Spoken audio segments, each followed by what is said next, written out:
Chapter 10:14. Hengmu Liren did not understand Lu Yiqing's words. He did not understand why he would definitely die if he met that person.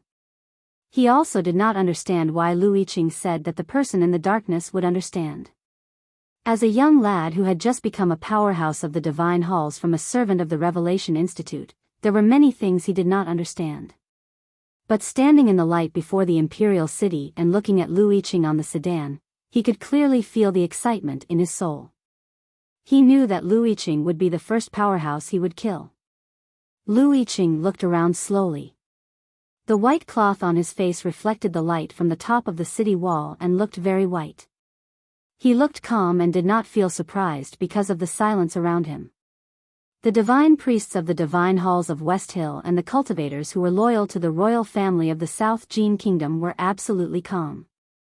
The powerhouses including Zhao Sisho from the South Sea did not intend to attack Lu Yiqing, because they knew that the battle that was about to happen could only belong to Hengmu Liren. This was a demonstration of the divine halls of West Hill to the human world. It was a demonstration of the gift left by Haotian on the Peach Mountain and the indestructible eternal power of Taoism. Hengmu Liren walked to the front of the sedan and stopped. He took out a saber from his back. The saber was very thin and looked like the Xiu sword of the Great River Kingdom. He took out the saber in an ordinary way, as if he was going to find a piece of wood and cut it into halves. However, it was this simple movement that caused the tens of thousands of zhang of space between the night sky and the ground to change. The blade rubbed against the scabbard, giving off a light sound. The night clouds high up in the sky scattered like startled birds, revealing the crescent moon and several hundred faint stars. When he held the slender blade and pointed the blade at Lu Yiqing on the carriage, a fierce wind stirred in front of the imperial city and waves rose in the moat. The clouds dispersed and the night appeared. The wind blew and the water was chaotic. These were all natural phenomena. When these natural phenomena were related to human actions, it meant that the qi of heaven and earth was changing rapidly. The thin knife was unsheathed and the heaven and earth had such a strong reaction. How unfathomable was the state and psyche power of the young lad in indigo who was holding the knife. The people who were watching the scene were shocked by the change of the qi of heaven and earth. Even the divine priests from the divine halls of West Hill and Zhao Sisho were breathing heavily. They knew that Hengmu Liren was a highly valued genius of the divine halls, but none of them had seen him fight. It was not until now that they realized how powerful Hengmu was.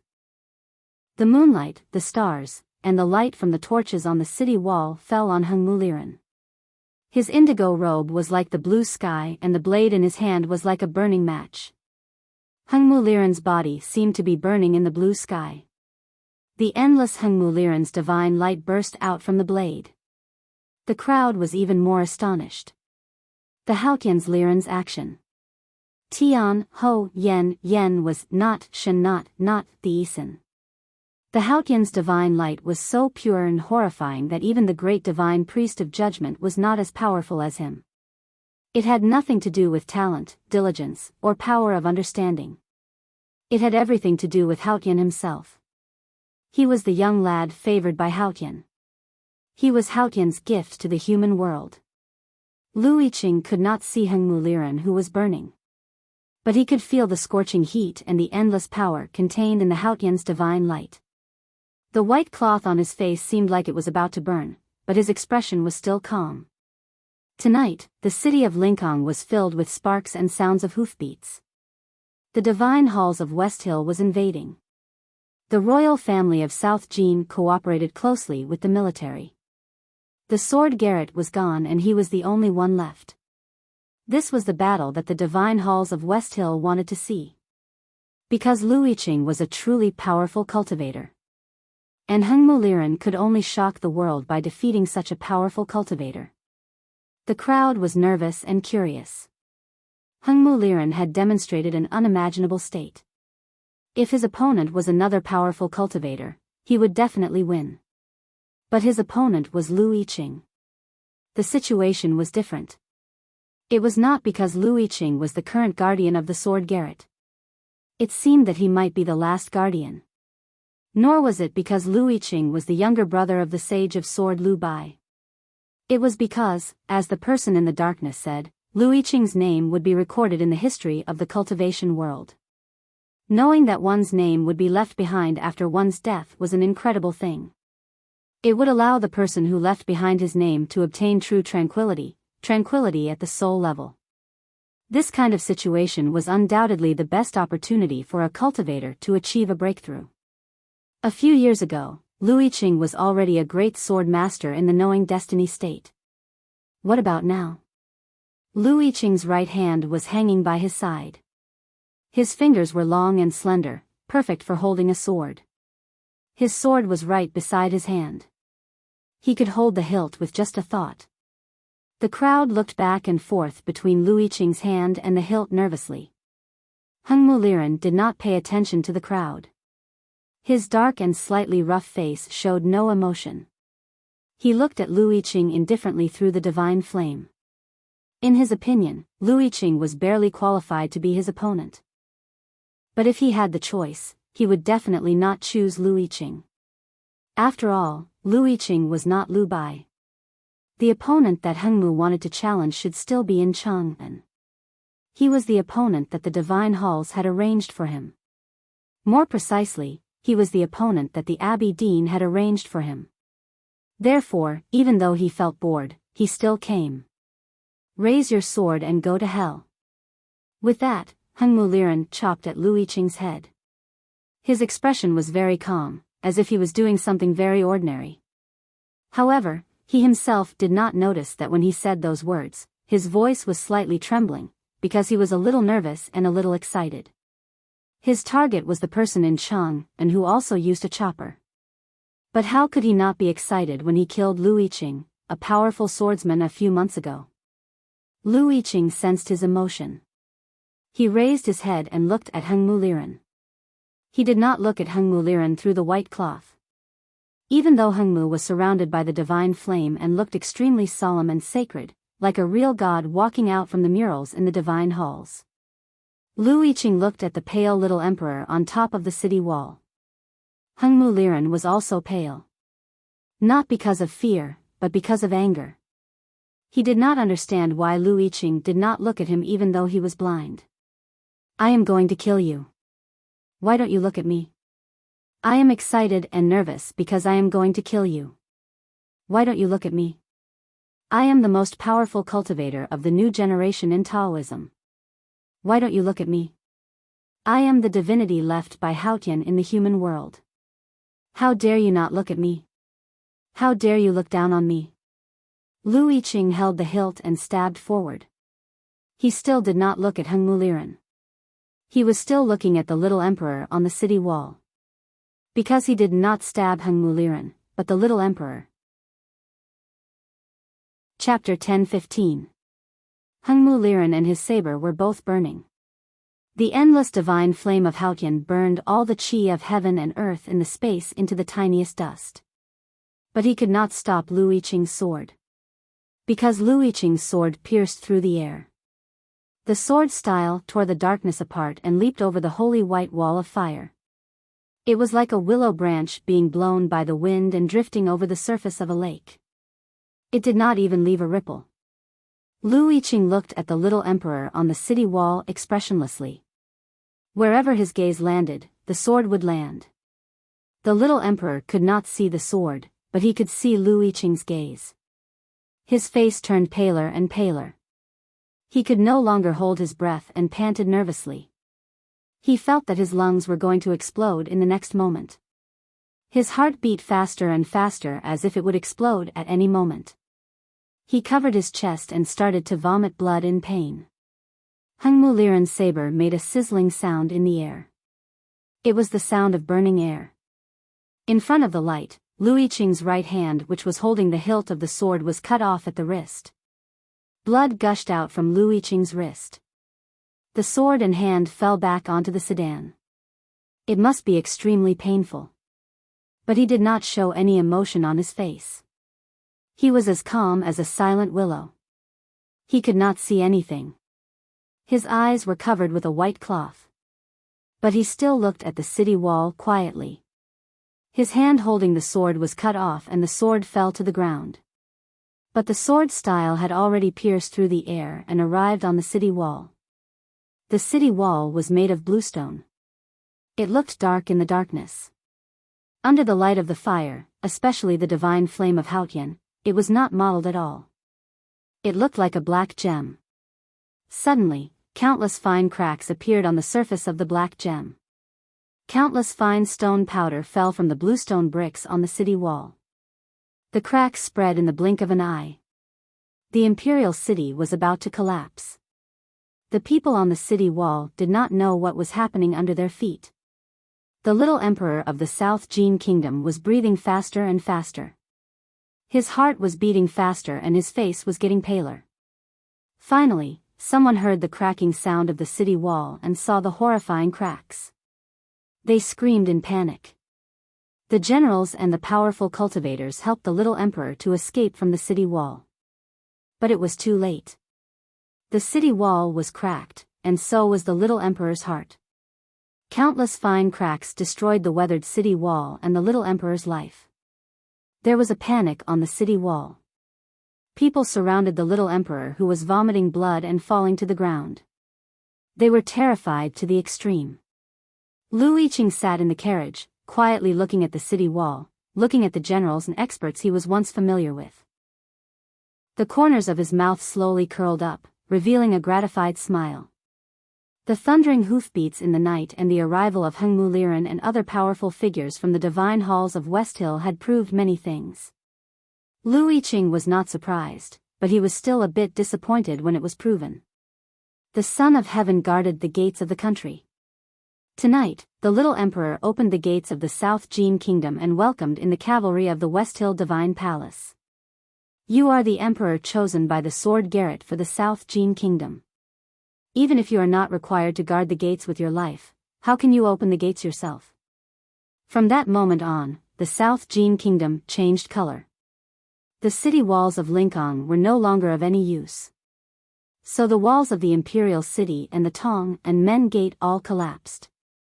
Even though you are only 13 years old, even though you are the last direct descendant of the royal family of the South Jin Kingdom, even though you have called me your teacher for many years, and even though you are kind, you are still dead. Lu Yiqing thought so, and so he did. Therefore, he did not stab Heng Muliran first, but the little emperor on the city wall. He wanted the last descendant of the royal family of the South Jin Kingdom to die with the city wall. For this, his right hand which was holding the sword was cut off. Heng Muliran came to him. The holy Haotian divine flame shone on his face, making the white cloth on his face look like a piece of paper used to mourn the dead. He did not care at all. For the disciples of the Sword Garret, death and pain were the least of their concerns. What they needed to think about was how to inflict pain on their enemies. Heng Muliran's blade was thin and sharp. The Haotian divine flame burning on the blade was even more terrifying. Lu Yiqing destroyed the city with his sword, so he could not resist anymore. With a boom, the southern city wall of the imperial city finally collapsed. Countless bricks and stones fell to the ground, shaking the earth. Dust rose up into the night sky. The collapsed city wall and the broken bricks were engraved with the history of the South Jin Kingdom. The dust was the dust of history and it was filled with a sentimental smell. The dust darkened the entire world. Only the Haotian divine flame remained stable and showed no sign of dying out. On the contrary, the light was refracted by the particles in the dust and turned into a bright silver color. It looked even more holy and solemn, like the clouds under the stars. In the depths of the silver light, Heng Muliran and Lu Yiqing faced each other in silence. 17 wounds appeared on Lu Yiqing's body. His right hand and 2 legs were separated from his body.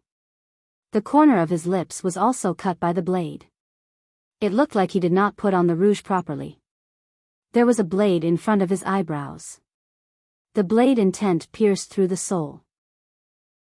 The blade was thin and not heavy. Heng Muliran held it firmly in his hand. All he needed to do was to push it forward and Lu Yiqing would die. Nobody could change that. Lu Yiqing slowly raised his left hand and wiped off the thick blood on the corner of his lips. He looked calm, as if there was no such a horrible blade in front of his eyebrows. On the contrary, Hengmu Liren looked pale and perplexed. His clear and determined eyes were filled with anger, confusion and humiliation. Why? He looked at Lu Yiqing and asked. Lu Yiqing looked at him through the white cloth and said nothing. Hengmu Liren knew that Lu Yiqing was blind. But somehow, he felt that Lu Yiqing's eyes were filled with mockery and sympathy. Why? He shouted harshly. Ever since the spring breeze and rain, Hengmu Liren had never doubted his power. He did not think that anyone in the human world could defeat him. But when he saw Lu Yiqing destroy a city with one sword, he had to admit that if Lu Yiqing used the same move on him, he would have a hard time dealing with it. But why? Why did Lu Yiqing not stab at him first? Was he not as important as the young emperor of South Jin in his eyes? Or was he so arrogant that he thought he could kill him with the second move? Lu Yiqing did not seem to feel the blade in front of his eyebrows. He said, "Because you don't deserve it." Hengmu Liren thought that was the funniest and most ridiculous sentence he had ever heard. Lu Yiqing said, "This is my first move. So even if you are an important figure in the divine halls of West Hill and the divine son of Taoism, you still don't deserve it." Hengmu Liren asked, "Why?" Lu Yiqing said, "The entire cultivation world is saying that you are a gift from Haotian to the human world." Hengmu Liren said, "Am I not worthy of your first move?" Lu Yiqing said, "My sword is used to kill, not to open gifts. Of course you don't deserve it." Chapter 10:16. Of course, I'm not asking for monthly votes or anything like that. I'm still going to report that I haven't updated today. In the past, I mentioned that my updates would be unstable and would often stop updating. I'll report this to everyone in the book review section, but after thinking about it for a long time today, I've decided to write a separate chapter to explain it to everyone. First, it's because of my body. I won't go into too much detail about this. There are some minor problems, or perhaps I should call it derivative problems. But based on my own analysis, this isn't actually important. As long as I don't do things blindly, it shouldn't affect my work too much, and there shouldn't be such obvious obstacles. Secondly, it's because of my own problems with Tsukuyomi. It's indeed rather difficult to start writing from scratch. The most difficult part is that my ability to tell a story will inevitably decrease. I keep feeling like there's something wrong with what I write and the plot I come up with, and I can't convince myself to lower my head and rush forward to write. How should I solve these two problems? I have good control over my schedule and my body, but how should I deal with the recovery of my writing ability? In the past, I didn't want to give myself any pressure, and I would seriously write whenever I felt like it. But after trying it for the past few days, I've discovered that it's useless. The combination of mental relaxation and physical discomfort will make it easy for me to give up. I think that in the end, I still need to give myself a certain amount of pressure. I still need to give myself some mental restrictions, such as promises. Although with how shameless I am and how miserable I am this year, promises are basically no different from farts to me, the truth is that there's still some pressure. Starting tomorrow, I'll try my best to continuously update. It'll be best if each chapter has at least 3,000 words. I'll report to everyone. I can't guarantee the quality, but I think it'll definitely get better and better. I'll do my best to realize the great revival of Tsukuyomi as soon as possible, to the point where I can slap the table in praise and return to the beautiful kingdom of narcissism. I wish you a happy weekend and a happy National Day holiday. I'll happily write, and then I'll do my best to make your reading experience more and more enjoyable as soon as possible. Thank you. Chapter 10:17. It was a humiliation, a blatant humiliation. There were many kinds of humiliation. Verbal humiliation was the most common and the most powerless. For the experienced powerhouses, this kind of humiliation was useless. But it was not the case for Hengmu Liren. He had the power of a powerhouse, but he did not have the mentality of a powerhouse. That kind of mentality required a long time and countless battles to temper it. The so-called bright Taoist heart referred to this aspect. However, his fate had changed too strangely and suddenly. Because of a spring rain, he had become the most powerful young man in the West Hill Divine Palace from a handyman in the Revelation Institute. There was a very obvious gap in his cultivation. So when he heard what Lu Yiqing said, he became very angry. He was so angry that his hand holding the hilt began to tremble. The white cloth covering Lu Yiqing's eyes trembled in the night wind. He seemed to sense Heng Muliran's trembling hand. He curled up the corner of his mouth and seemed to be sympathetic. Heng Muliran said coldly, "Are you sympathizing with me?" Lu Yiqing shook his head and said, "I'm sympathizing with you." Heng Muliran said, "What right do you have to sympathize with me?" Lu Yiqing said, "Of course I sympathize with you when you cannot get what you want." Heng Muliran said, "Do you know what I want?" Lu Yiqing said, "No matter what you want tonight, you won't get it." Heng Muliran kept silent for a while and suddenly calmed down. He knew clearly that the battle tonight was a test or training for him by the divine halls. He needed to learn how to be a truly powerful cultivator through the battle. Outwardly, they were capable of changing the world and turning the tide. Inwardly, they were calm and collected. Even if the Peach Mountain collapsed, they would not bat an eyelid. This was a true powerhouse. Only in this way could they go further. If Lu Yiqing wanted to make him angry, then he couldn't be angry, because anger would affect his judgment, and it would have a serious impact on the battle. However, tonight, Lu Yiqing had given up on the first strike. At this moment, he was covered in blood, and his limbs were broken. There was no way he could change the situation, so what was the point of making him angry? Heng Muliran was satisfied. He was satisfied that he was no longer angry. He was satisfied that he could still think calmly during the battle.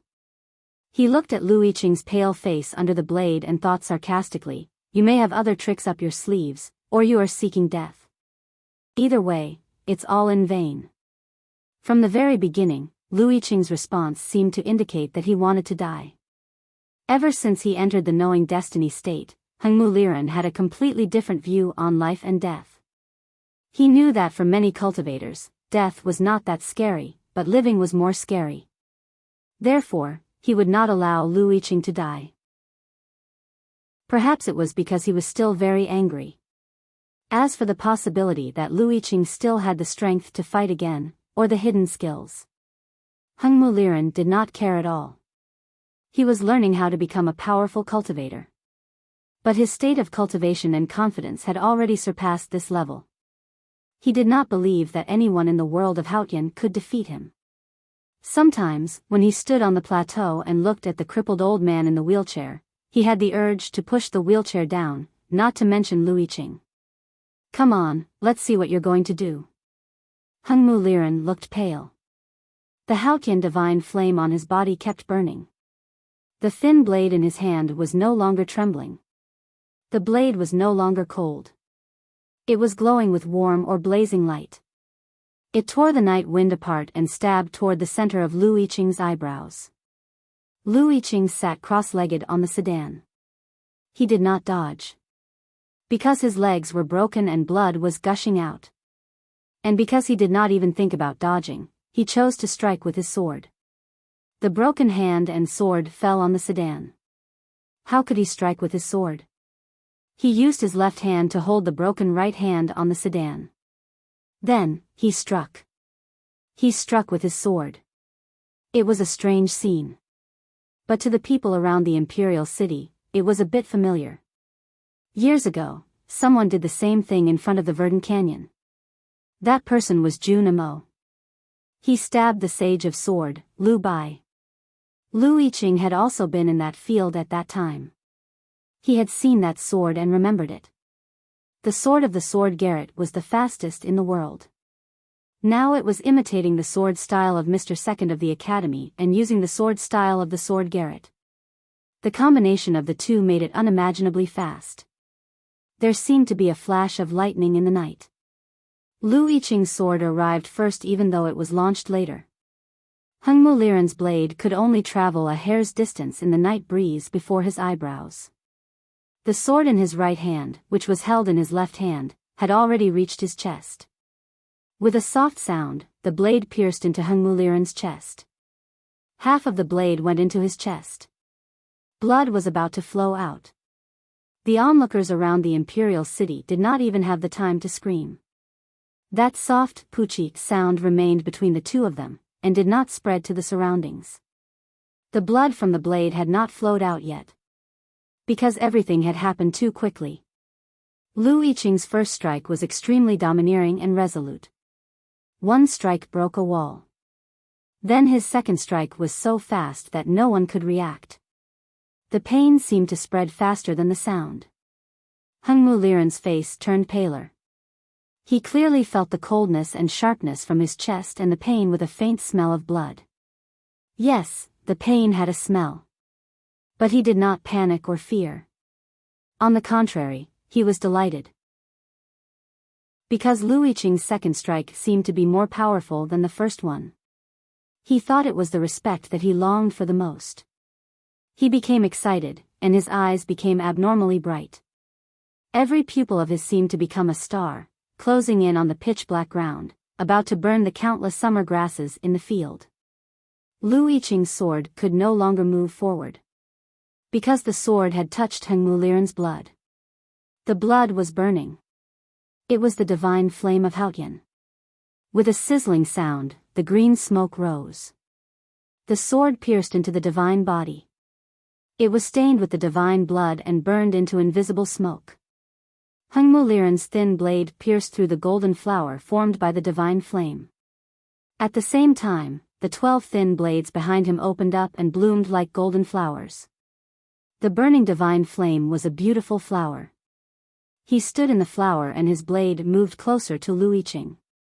An unimaginable and indescribable strong will appeared in front of the sedan. Was it the will of Haotian? As Lu Yiqing thought about it, his lips curled into a smile. Under the illumination of Haotian's divine flame, the smile looked a bit complicated. It was hard to tell if it was self-mockery or mockery. His left hand was holding his right hand. His right hand was holding the burnt sword. The sword was burned into ashes by the divine flame like a candle. His broken right hand was also burned by the divine flame. His white finger bones were exposed. Then the finger bones turned black and sharpened. Lu Yiqing waved his hand. The burnt finger bones flew out like a sword and floated to Heng Mu's eyes. The word float was usually used to describe light objects. It was rarely used to describe a sword, even the lightest flying sword. But Lu Yiqing's last strike was indeed a floating sword. While he was waving his sword, the weeping willows by the moat around the imperial city floated in the night wind. The willow branches touched the moat and created some ripples. The white cloth on Lu Yiqing's face floated up. He brushed away the divine flame of Haotian on the blade. Heng Muliran's eyes turned solemn for the first time. Lu Yiqing's strike was as unpredictable as the wind. No wonder he was the most powerful man in the sword garret. Heng Muliran was solemn and then excited. Lu Yiqing was badly wounded and could not defeat him tonight. But this strike was a real test for him. He wanted to defeat this strike perfectly and let this man suffer the pain and humiliation. Heng Muliran shouted. Countless blazing white rays of light shot out from his hands. The blade carried that great will as it slashed down. His sword moved like the wind. Then he would cut off the wind. Facing the wind, he would cut it off. It was dead silent. The wind was cut off. Of course it was silent. Countless weeping willows by the moat were cut off. They fell into the water and floated like duckweed. The white cloth covering Lu Yiqing's eyes was cut off. It floated to his chest and then stopped. A sword was stuck in his chest. His right hand. Blood kept flowing out from it. His body was covered with wounds. Most of them were cut off by Heng Muliran's blade. But the fatal one was his own sword. Why? Heng Muliran looked pale and asked, "Why didn't you stab me in the last strike?" Lu Yiqing said, "I told you, you don't deserve it." As he spoke, he coughed up blood and smiled. A mocking smile. A pitying smile. Hengmu Liren shouted angrily, "Why don't I deserve it?" Lu Yiqing said, "You don't have to repeat the same words." Hengmu Liren was silent. Lu Yiqing smiled and said, "Do you feel bad that you can't kill me?" Tonight there were so many powerful men from the divine halls of West Hill. He came alone and he knew he would not survive. But he still came. Because the South Jin Kingdom was huge and someone had to make a statement. He knew clearly why the divine halls of West Hill arranged this battle. It was a grand ball.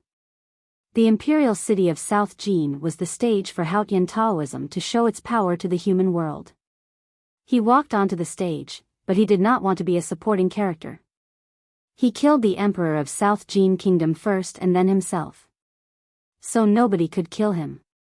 Hengmu Liren could not do anything on the stage. How could he be the leading man? He was Lu Yiqing, a man who was destined to be recorded in history. So at the last moment of his life, he had to take all the glory on the stage. That was his last strike to the divine halls of West Hill. Hengmu Liren looked a bit lonely. Tonight was supposed to be his first battle as a powerful cultivator. But he did not expect that the ending was already written and it had nothing to do with him. At this moment, he suddenly understood why the Abbey Dean said those words when he left Peach Mountain. He also understood why the Abbey Dean asked that person to follow him in the darkness. The path to becoming a powerful cultivator was so difficult.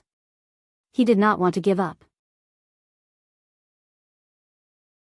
Chapter 10:18. Hengmu Liren lowered his head. The golden flower in his hand was nowhere to be seen. He stood in the darkness and looked lonely like a wronged child. His voice was still stubborn and unwilling. "No matter the first strike, or the last one, you can't hurt me. You are no match for me. That's why you don't dare to attack me. Don't try to disturb my Taoist heart with your words." Lu Yiqing kept coughing up blood. His face was as white as snow, and there was a hint of pity that even the night could not conceal. "I'm going to die. I didn't use my sword before, and I won't use it again in the future. Then, no one will ever know the answer. You also don't know whether you can catch my sword. In the future, you may be able to dominate the world, but tonight's regret will always be with you." The walls of the imperial city had collapsed. Bricks and gravel were everywhere. The water in the moat became still. The willow branches that had been cut off gradually sank to the bottom of the water. In the deathly stillness, flowers suddenly bloomed. The flowers seemed to be one with the darkness.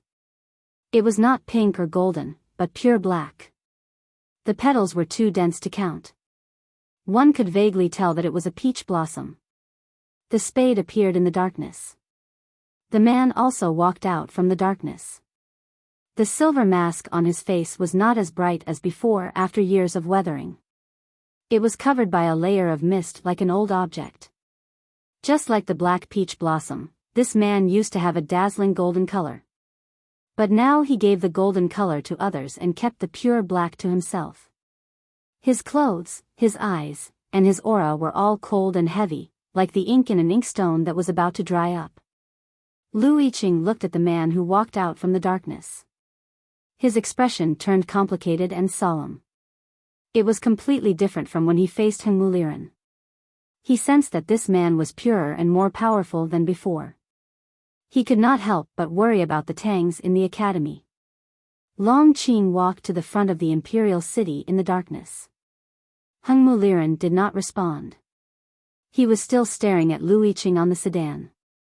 Long Qing looked at his lonely back and the green robe that had just been stained with blood. He was silent for a while and then looked at the moon in the night sky with regret on his face. Tonight, the divine halls of West Hill sent an important figure like Hengmu Liren to Lingang. They also sent 5 cultivators in the knowing destiny state, including Zhao Sisho, and 2,000 cavalries to attack from thousands of miles away. They set up a powerful tactical array around the imperial city, and he had been standing in the darkness. Other than returning the South Jin Kingdom to Haotian's embrace and killing Lu Yiqing, who betrayed the divine hall, there were other reasons, such as killing the powerhouses who came to rescue the Sword Garret. Few people dared to help the Sword Garret before the Divine Halls. Precisely speaking, it could only be those from the Academy. And Long Qing believed that the one most likely to appear in Lincoln was Ning Quebec. The Academy still had to follow the rules and reason. The Divine Halls of West Hill had arranged so many rules for the Academy, but the Academy could not understand them. Therefore, they could only watch the Divine Halls destroy the New Stream and the Divine Halls invade the South Jin Kingdom from the north. Ning Ke was the only one who did not follow the rules and reason. Therefore, Long Qing believed that he would most likely appear in Lincoln tonight. He was satisfied and looked forward to it. However, just like how Heng Muliran was disappointed that Lu Yiqing did not stab him in the last attack, he was also disappointed because Ning Ke did not show up. The Academy will not send anyone here. It's such a waste for the Divine Halls to send so many people. Lu Yiqing's mouth was bleeding, but his voice was still clear. Long Qing looked at him and said calmly, "I don't think it's a waste. Because I will never underestimate any opponent, especially you, who is underestimated by many." Lu Yiqing was Lu Bai's younger brother. He was a nobody when he was young and was blinded by Ning Ke at the side door of the Academy. As Long Qing said in the darkness, he entered the palace alone and killed the emperor of the South Jin Kingdom, which ushered in a new era. But his reputation was not high enough. In the eyes of many cultivators, he was not as good as Ning Ke and Long Qing, and he was not qualified to take over Lu Bai's position in the human world. But Long Qing did not think so. Because he had a similar experience as Lu Yiqing. He was defeated by Ning Ke and had to pay a heavy price to rise again. Lu Yiqing was blind, but he was able to break through the knowing destiny state and obtain the creation of sword Taoism. Long Qing knew how difficult it was and how strong his will must be. You are the master of the Sword Garret. Your sword represents your will. You didn't stab Hengmu because you wanted to kill the emperor and the royal family. Long Qing looked at Lu Yiqing and said, "Those people on the city wall are dead. The South Jin Kingdom will fall into internal strife and will not be peaceful in a short time. It is not convenient for the Divine Hall to borrow the military and national power of the South Jin Kingdom. Is this the will of the Sword Garret, to hurt yourself to hurt the enemy?" The white cloth on Lu Yiqing's face was torn and dripping blood. He said, "The last 6 words are very incisive. But what I said to Hengmu was right. Many years ago, the Divine Hall wanted to promote you as the Son of God. Many cultivators died in your hands. Now the Divine Hall wants to push you out. Why should I help you?" Long Qing said, "This is what I don't understand. The gate of the South Jin Kingdom has been opened. Since there is no turning back, why don't you choose to leave? Why do you want to die for the Tangs? Many years ago, my eldest brother sent me to the Academy to wash my sword. But I was injured by Ning Ke and became blind. Although my heart of sword was clear, I still could not see through it. But you still chose to stand on the Academy's side. It was not my choice. It was my eldest brother's choice." Lu Yiqing shook his head with difficulty and said, "I don't understand why my eldest brother wants to help the Academy. But since you want to do it, I will do it." Long Qing said, "The Tangs are untrustworthy. What is the meaning of your persistence?" "The meaning lies in me." Lu Yiqing looked a little tired. He said indifferently, "I don't like the Tangs. I don't like the Academy. I don't like the Divine Hall. I don't like you guys. I don't understand why my eldest brother wants to help the Academy. I don't understand why everyone in the South Jin Kingdom wants to help the Divine Hall. My eldest brother is dead. They treat the Sword Garret as a ghost city. I see no one in front of me, no one behind me, and no one beside me. I have become a lonely soul, a wild ghost, but even a lonely soul can do something. If the Tang army invades, the disciples of the Sword Garret should fight back. If the West Hill comes, we should also fight back. Even if we can't win, we have to fight first. It's stupid to court your own death. I heard that when the Abbey Dean entered Chang'an, millions of Tangs died. Now that the Divine Hall has entered Lingang, millions of people in the South Jin Kingdom have no choice but to watch. I think someone has to show their attitude. It's better to have one person die. Lu Yiqing felt his lungs burning. His ruptured heart was like a collapsed dam. He paused in pain and said with difficulty, "Since I'm going to die, of course I can't let you have it too easy. I misjudged my physical condition. After reading that chapter the day before yesterday, I began to think about the story seriously. Then my blood pressure started to become unstable. The fluctuation. I really want to curse." Chapter 10:19. Long Qing looked at the bloodline on Lu Yiqing's neck and said, "People like you and me should live and see the great era." The curtain of the new era had been lifted. You were the one who opened the curtain, and I was the one who acted. We should watch the scenery behind the curtain together, so that we would not waste our time in this world. What Long Qing said was a high compliment to Lu Yiqing. But Lu Yiqing only forced a smile and did not say anything. Then he looked at Heng Muliran and said, "The play has just begun. But my part is over. Even if you are unwilling, you have to learn to accept it." Heng Muliran trembled slightly. He suddenly raised his head and stared at Ning Ke. "The show is not over yet. How can a mortal change the will of Haotian?" His voice was trembling. His eyes were complicated, filled with reluctance and brutality. He was like a boy who went up to the mountain to chop firewood and saw the cicadas on the withered trees. He had sympathy, but more self-pity and anger. As soon as he finished speaking, a beam of holy Haotian divine light shot out from his palm and landed on Lu Yiqing's chest. Lu Yiqing's face became thinner at a speed visible to the naked eye. At the same time, Lu Yiqing's injuries healed at a speed visible to the naked eye. Everyone's expressions changed, especially the divine priests from the West Hill Divine Palace. They could feel the aura of life contained in the Haotian divine light, and they were so shocked that they could not speak. Long Qing's expression became grave. "Do you know what you're doing?" he asked. Heng Muliran ignored him. He stared at Lu Yiqing's face and forced out the Haotian divine flame from his body. His face became thinner, but his eyes became brighter. This was the real divine skills of the West Hill. In the cultivation world, no one was better than Heng Muliran in divine skills. Even Yi Hongyu was not as good as him. Because he had directly inherited the will and light of Haotian. The divine skills of the West Hill could kill people, but also save people. The divine flame in his body contained the aura of Haotian and could heal all the immortals. Lu Yiqing was dying, but he was not. Heng Muliran would not allow Lu Yiqing to die like this. For this, he would have to pay a heavy price and consume a large amount of Haotian's divine flame. The visible shriveling of his face was one thing, but the invisible loss of his life was the most important thing. Besides, he would be severely injured soon. After being blinded by Ning Ke, Lu Yiqing's eyes no longer felt anything. But at this moment, he suddenly felt that his eyes were a little hot and itchy. He even vaguely saw a blurry white light. Was it the color of the white cloth or the holy radiance? Lu Yiqing was still calm. He even looked indifferent. He knew clearly that Heng Muliran would not let him live comfortably after paying such a huge price. "It's meaningless," he said.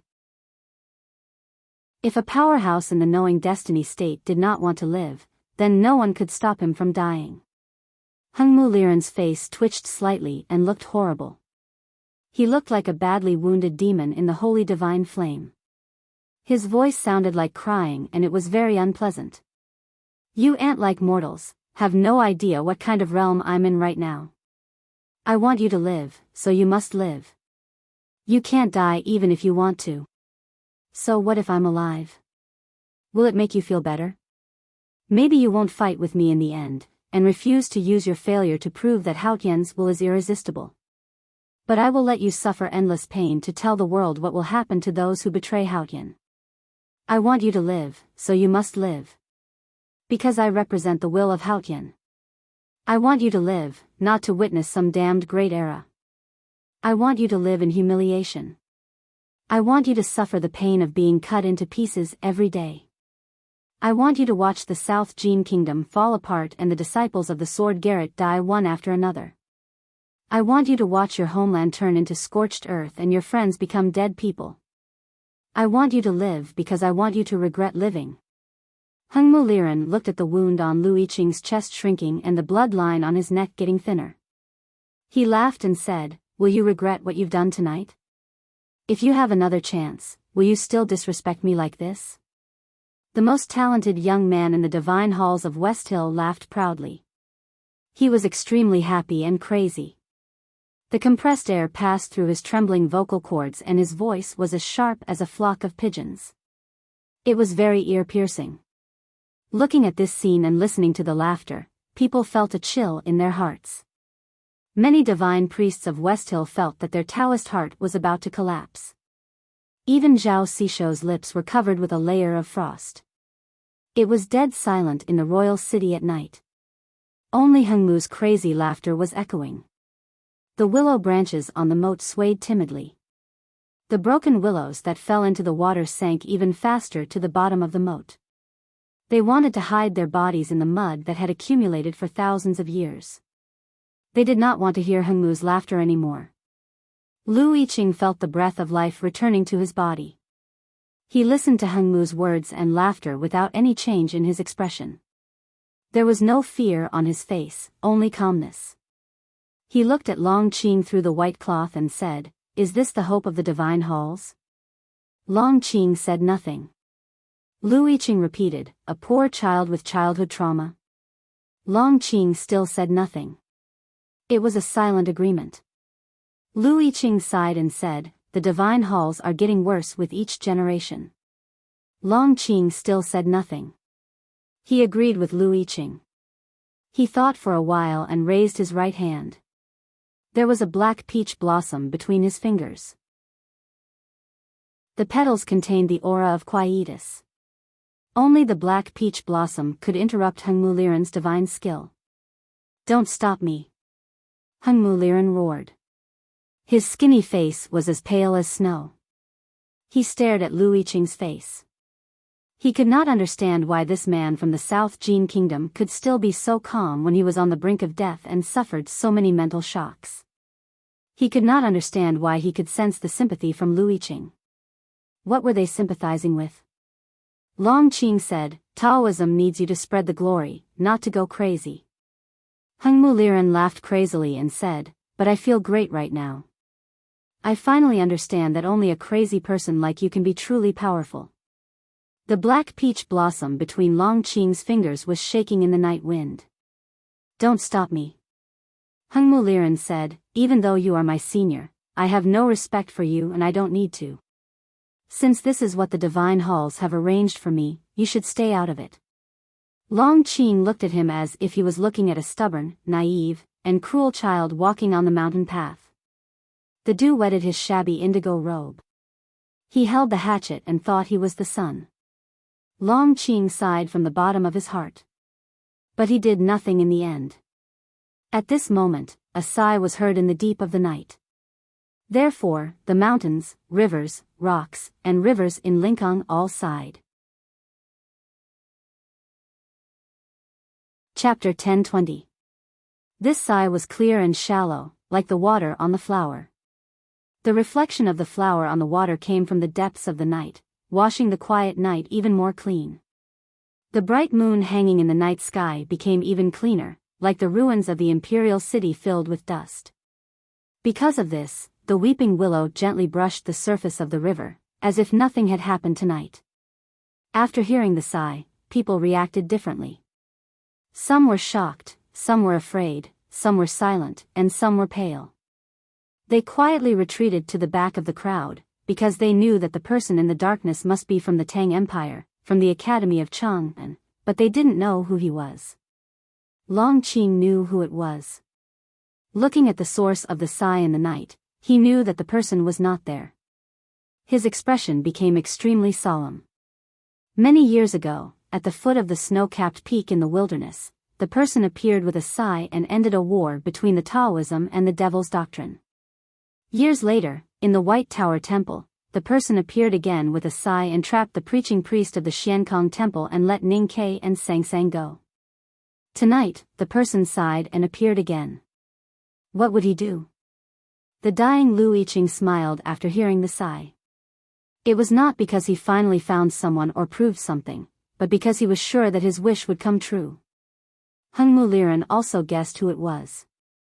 Only that person in the cultivation world could break through the defense line of 2,000 papal cavalrymen of the divine halls of West Hill silently and come so close to him. He took a deep breath and the 13 thin knives became brighter. The golden flowers in front and behind him became more magnificent. He was ready to attack the source of the sigh. He did not reveal any fear on his face. His thin face revealed a strong desire to fight due to the rapid consumption of his divine flame. However, the excitement in his eyes had completely vanished. His expression, which had appeared particularly cruel due to his naivety, instantly became calm. No matter how proud and confident he was, he had to focus all of his energy when facing this legendary figure. Only then would he have any hope of defeating his opponent. Long Qing looked into the darkness and said, "Let go." This sentence was not meant for the man, but for Hengmu. Lu Yiqing was seriously injured and was about to die. Hengmu didn't want him to die. He wanted Lu Yiqing to live and endure endless torture.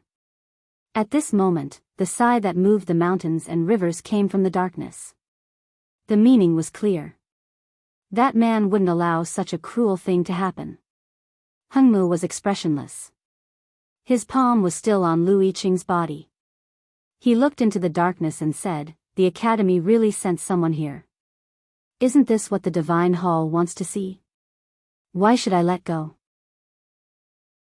Long Qing said, "I'm waiting for Ning Ke, not him." Hengmu said, "What's the difference?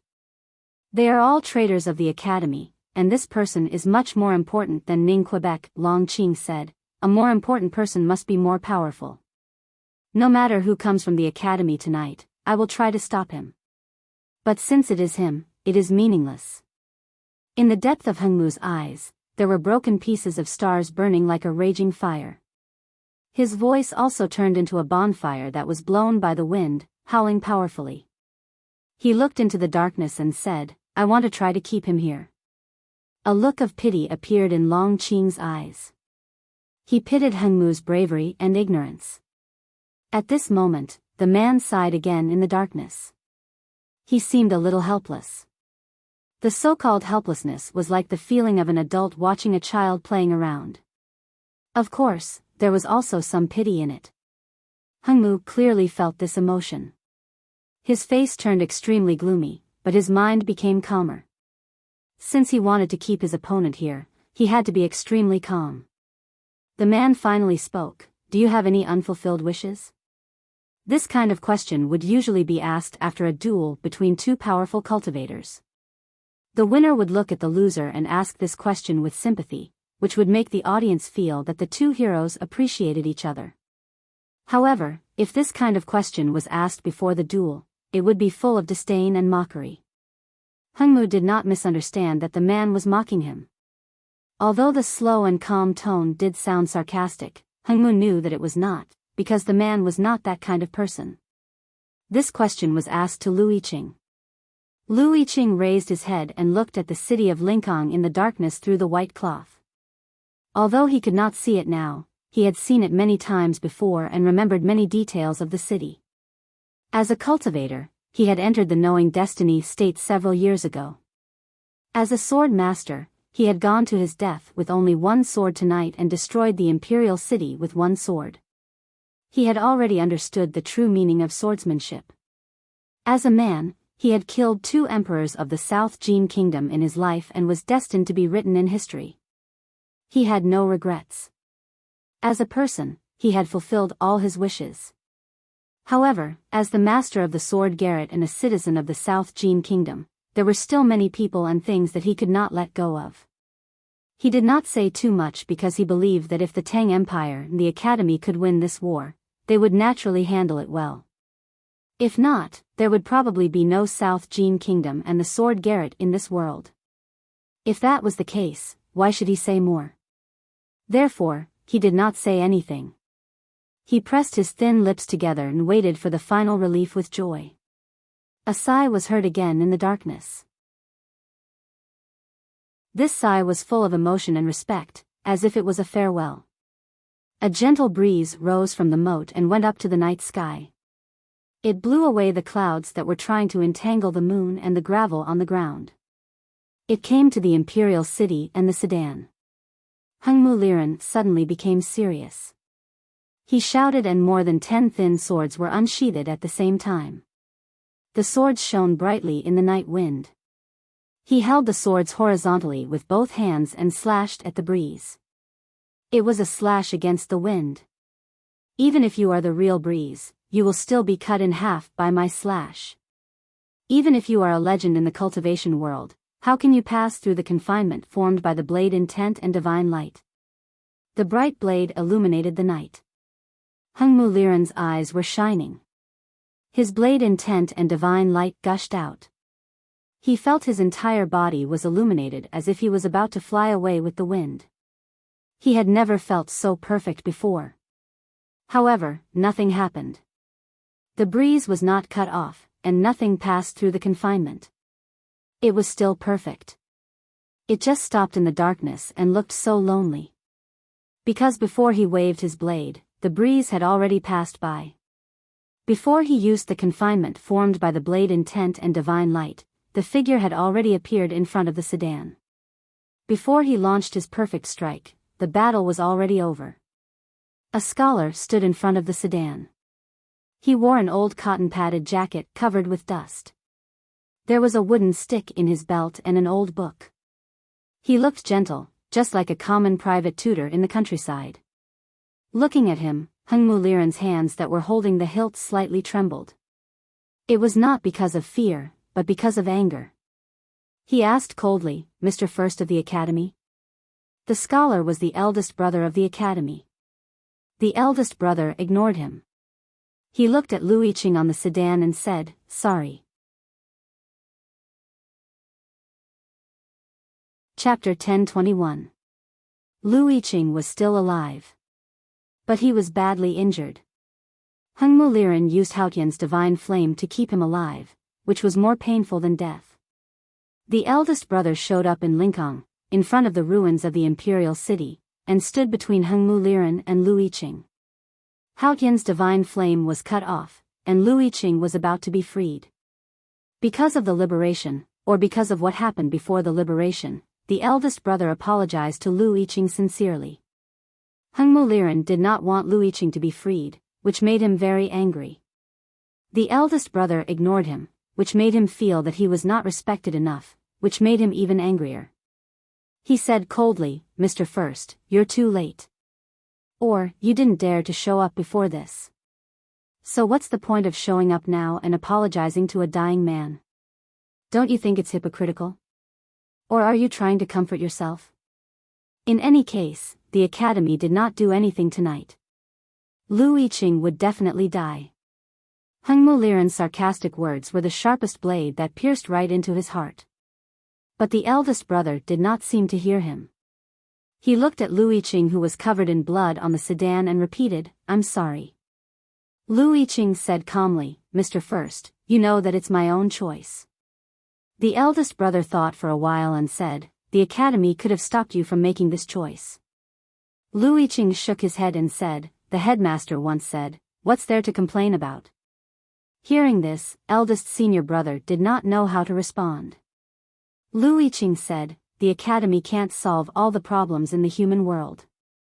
Everyone has to fight for the problems in the human world. Mr. First, why do you blame yourself?" The eldest brother said, "But how can you stand aside when the dam is collapsing?" Lu Yiqing said, "That's why Mr. First is not as good as Mr. 13. The eldest brother shook his head and said, "Youngest brother is different now." Lu Yiqing was slightly startled. He thought of something and smiled on his blood-stained face. He sighed and said, "So Mr. 13 has been watching us from Chang'an." The eldest brother said, "Maybe I can't see it clearly, but he must be looking over here." Separated by the blood-soaked white cloth, Lu Yiqing looked at the ruins of the royal palace in the darkness and said with a smile, "Fortunately, I thought ahead of time that he might be looking here, so I didn't choose the wrong place." He had been cultivating for a long time, but he hadn't been able to shine in the cultivation world for long. He had once chosen the wrong position and paid the price for it, but he never missed it again. Tonight, he sat in the carriage. This was his seat. The chariot was facing the city wall that had been through the vicissitudes of time. It was located in the north facing the south and had good feng shui, making it suitable for burial. Eldest brother looked at him and said, "Sorry, don't worry." Until the end, the academy still felt sorry for him. If the academy told him not to worry, then he could be at ease. Whether it was the future South Jin Kingdom or the homeless disciples of the sword garret, he did not have to worry about them anymore. Under the blood-stained white cloth, Lu Yiqing's eyes slowly closed, and he fell into darkness. Over the years, he had already gotten used to the darkness, so he was fearless. Death and slumber were no different. Eldest brother looked at Lu Yiqing, who was no longer breathing, and remained silent for a long time.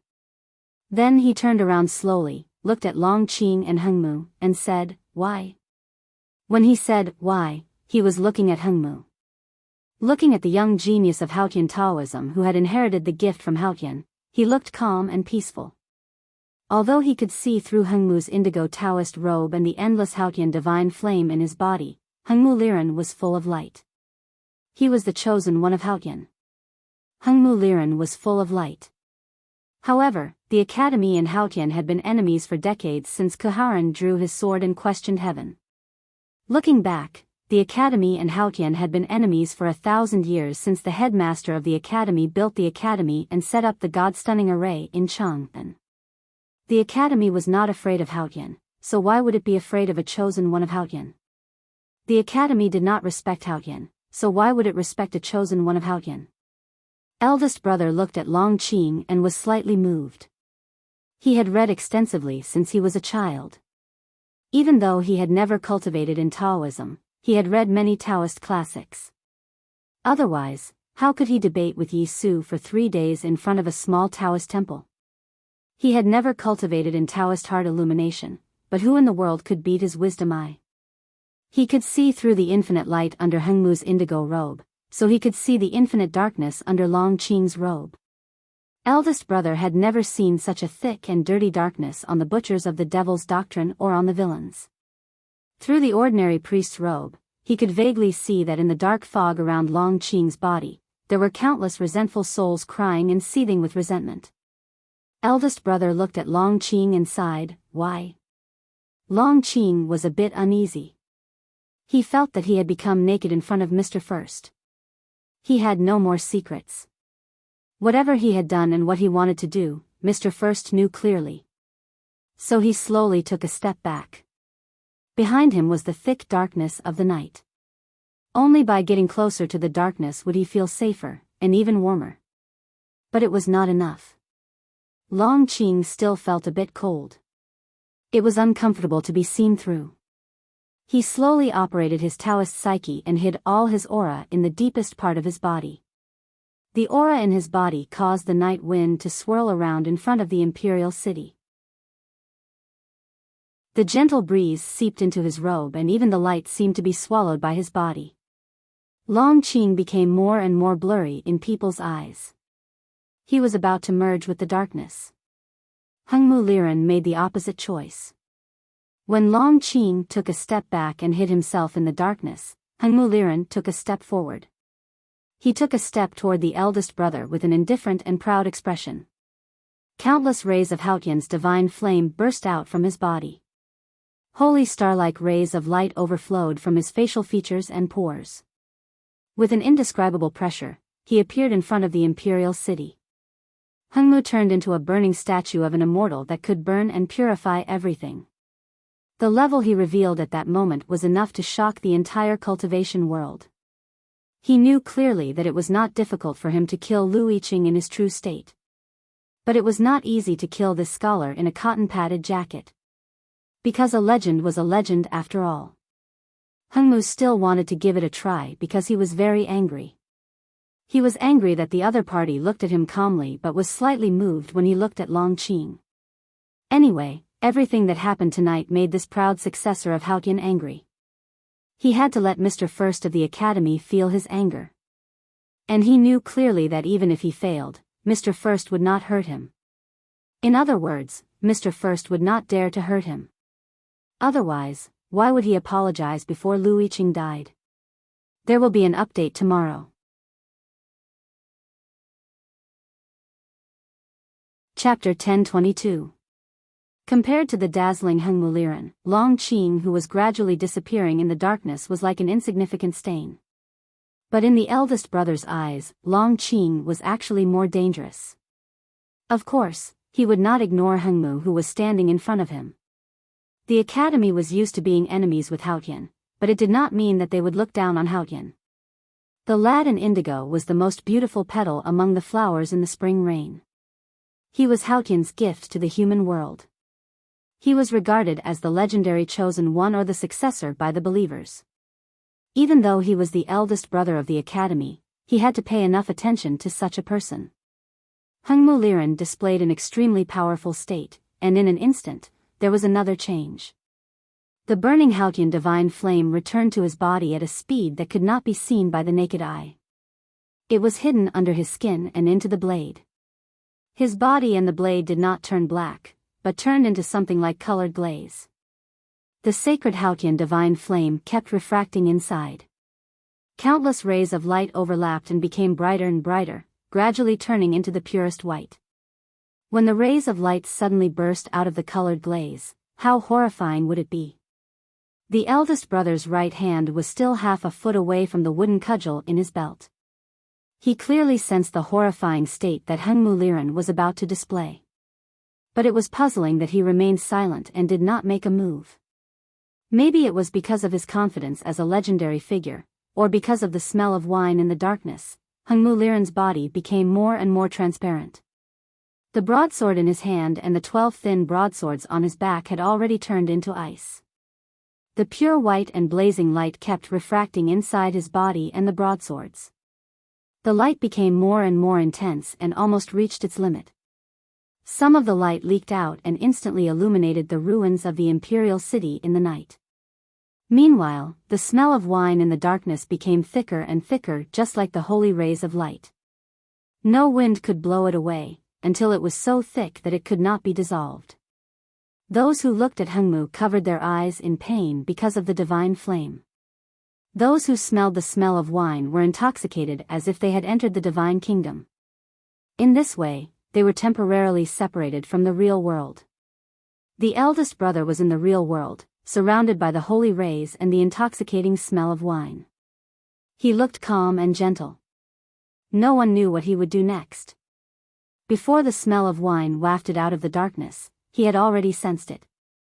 Because he had been chasing after the smell of wine for the past few days. Otherwise, why did he apologize to Lu Yiqing before he died? The divine halls of West Hill had set up such a huge array in Lingang. They not only wanted to kill Lu Yiqing, but also wanted to kill the powerful cultivators of the academy. So why did he come? Or was it because he wanted to say sorry to Lu Yiqing, so he came? Until now, when he smelled the wine and looked at the white light, he suddenly realized that the divine halls of West Hill could indeed keep him here. Because the person in the darkness was fast and Heng Muliran was more powerful than he had imagined. Many years ago, and Mu Yen came into the Ling Ling of the king. With the light. Xing, he. Muliran. A Ling Ling shining, he and Heng Muliran were right in front of him. The eldest brother squinted his eyes. He was not nervous at all. He was like a village teacher looking at a naughty boy. Heng Muliran felt a little sentimental. He took a step to the right. The world in front of Heng Muliran had turned into a world of light. The scholar's face turned pale, but not pale. That was why Heng Muliran became alert. He did not understand why Heng Muliran was not alert at all. He was now an important figure in Haotian Taoism and knew a lot of secrets. That was why he was sure that Mr. First would not dare to make a move. That was why he apologized to Lu Yiqing. Even if Mr. First had to make a move now, it was too late. This was not a trap set by Haotian Taoism, but an opportunity formed by coincidence. Even God could not predict it, so how could he escape? No one could predict when it was. Just like no one knew when the beginning of all things was. Even Heng Muliran did not know. Even though he was alarmed, he could not stop. At a certain moment, or perhaps the moment when eldest brother took a step forward to the right, tens of thousands of holy Haotian divine halos broke through the shackles of his body and the blade. They overflowed the surface of the colored glaze and gushed toward eldest brother's body. In the next moment, the blazing Haotian divine light would illuminate the dark night sky. Whether it was the beautiful moon or the eternal stars, they would all be eclipsed. He would illuminate the entire world. And the entire world would be able to see where he was. Only such a horrifying power could burn Mr. First of the Academy into ashes. The wisp of wine fragrance in the night also became thicker in an instant. An old wind made of dust came out of nowhere and lingered around eldest brother. There was an indescribable power hidden in it.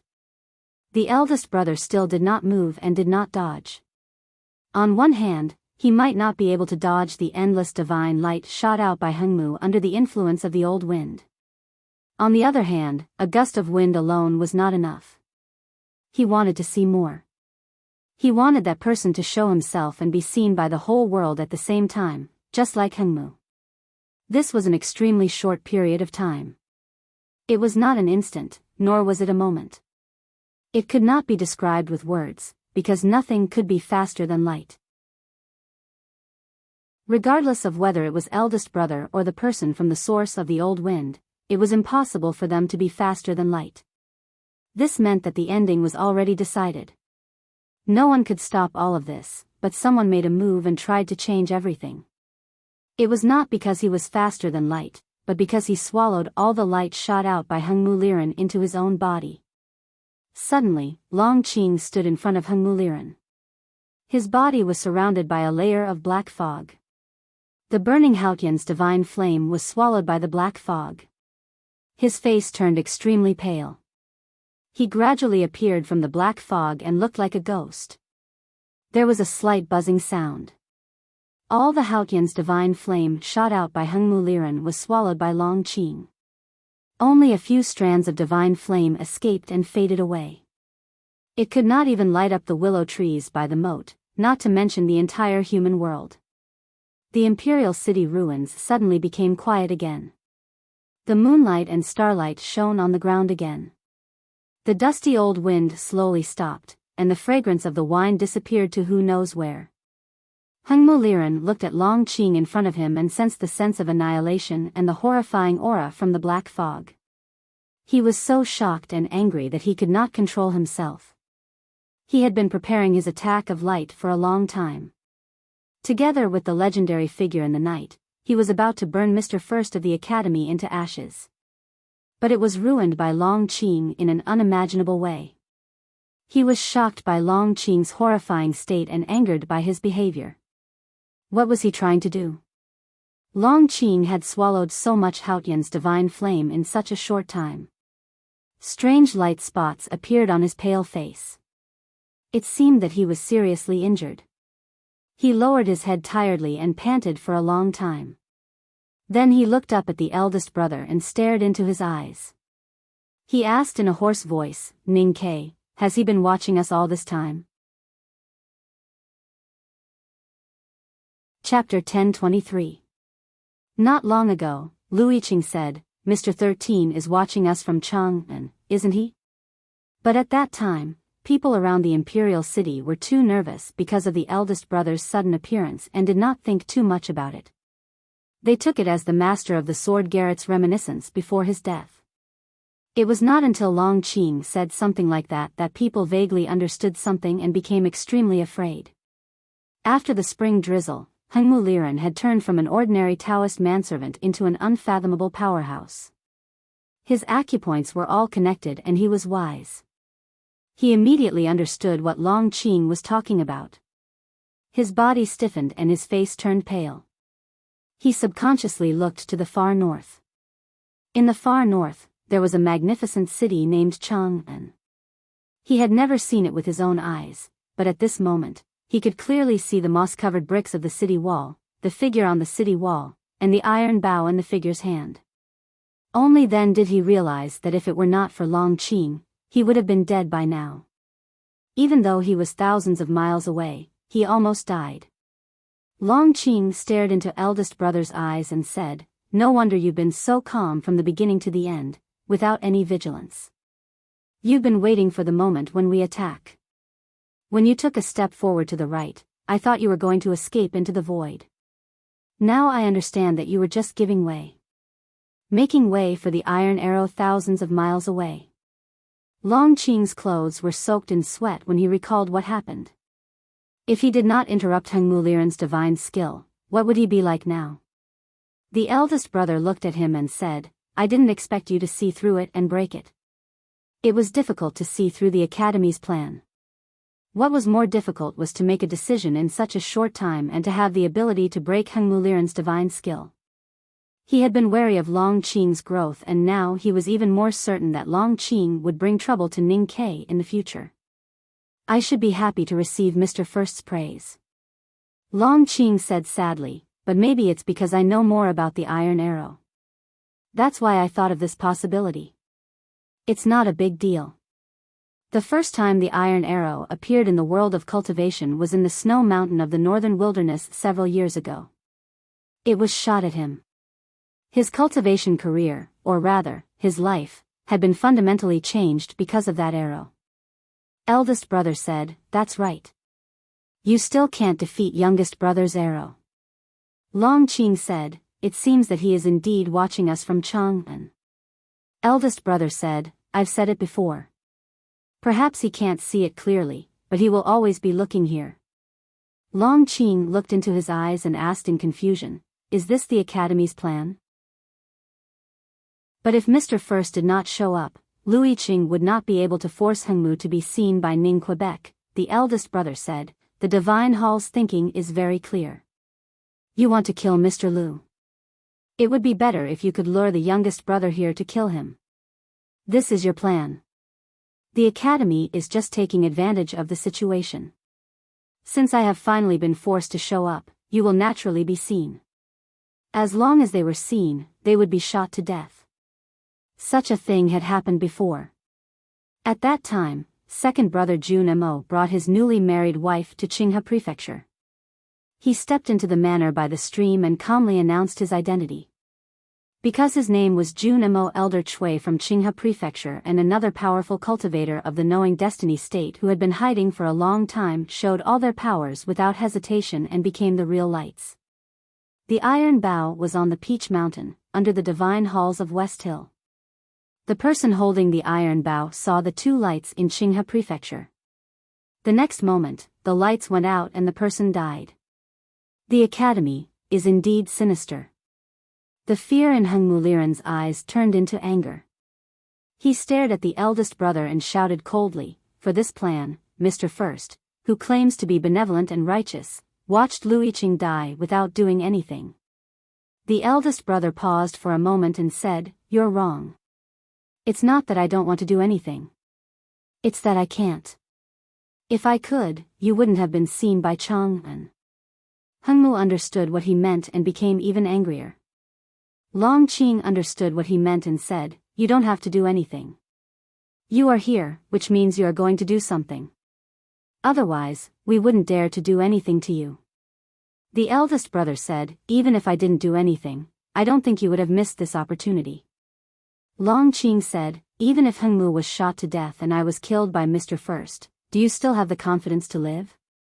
The eldest brother said, "There is no such thing as absolute certainty in the world." Long Qing said seriously, "Is it worth it for Mr. First of the Academy to exchange our lives?" "You're right. When I took that step, I was ready to leave. But you couldn't make me stay. What I mean by unsure is what will happen next." The eldest brother looked into the darkness and said, "I don't know if he will force me to stay." The fragrance of the wine wafted through the night, followed by an extremely aged voice. That voice was like a wine that had aged for countless years, mellow to the extreme, but also like a wine urn that had been placed for countless years, full of decay. So you have been waiting for me to do something. The eldest brother looked into the darkness and said, yes. If you don't do anything, the academy will never be able to do anything. A scholar walked out of the darkness. It was hard to tell how old he was. He seemed to be extremely old, but also seemed to have an endless lifespan. It was a very strange combination on him.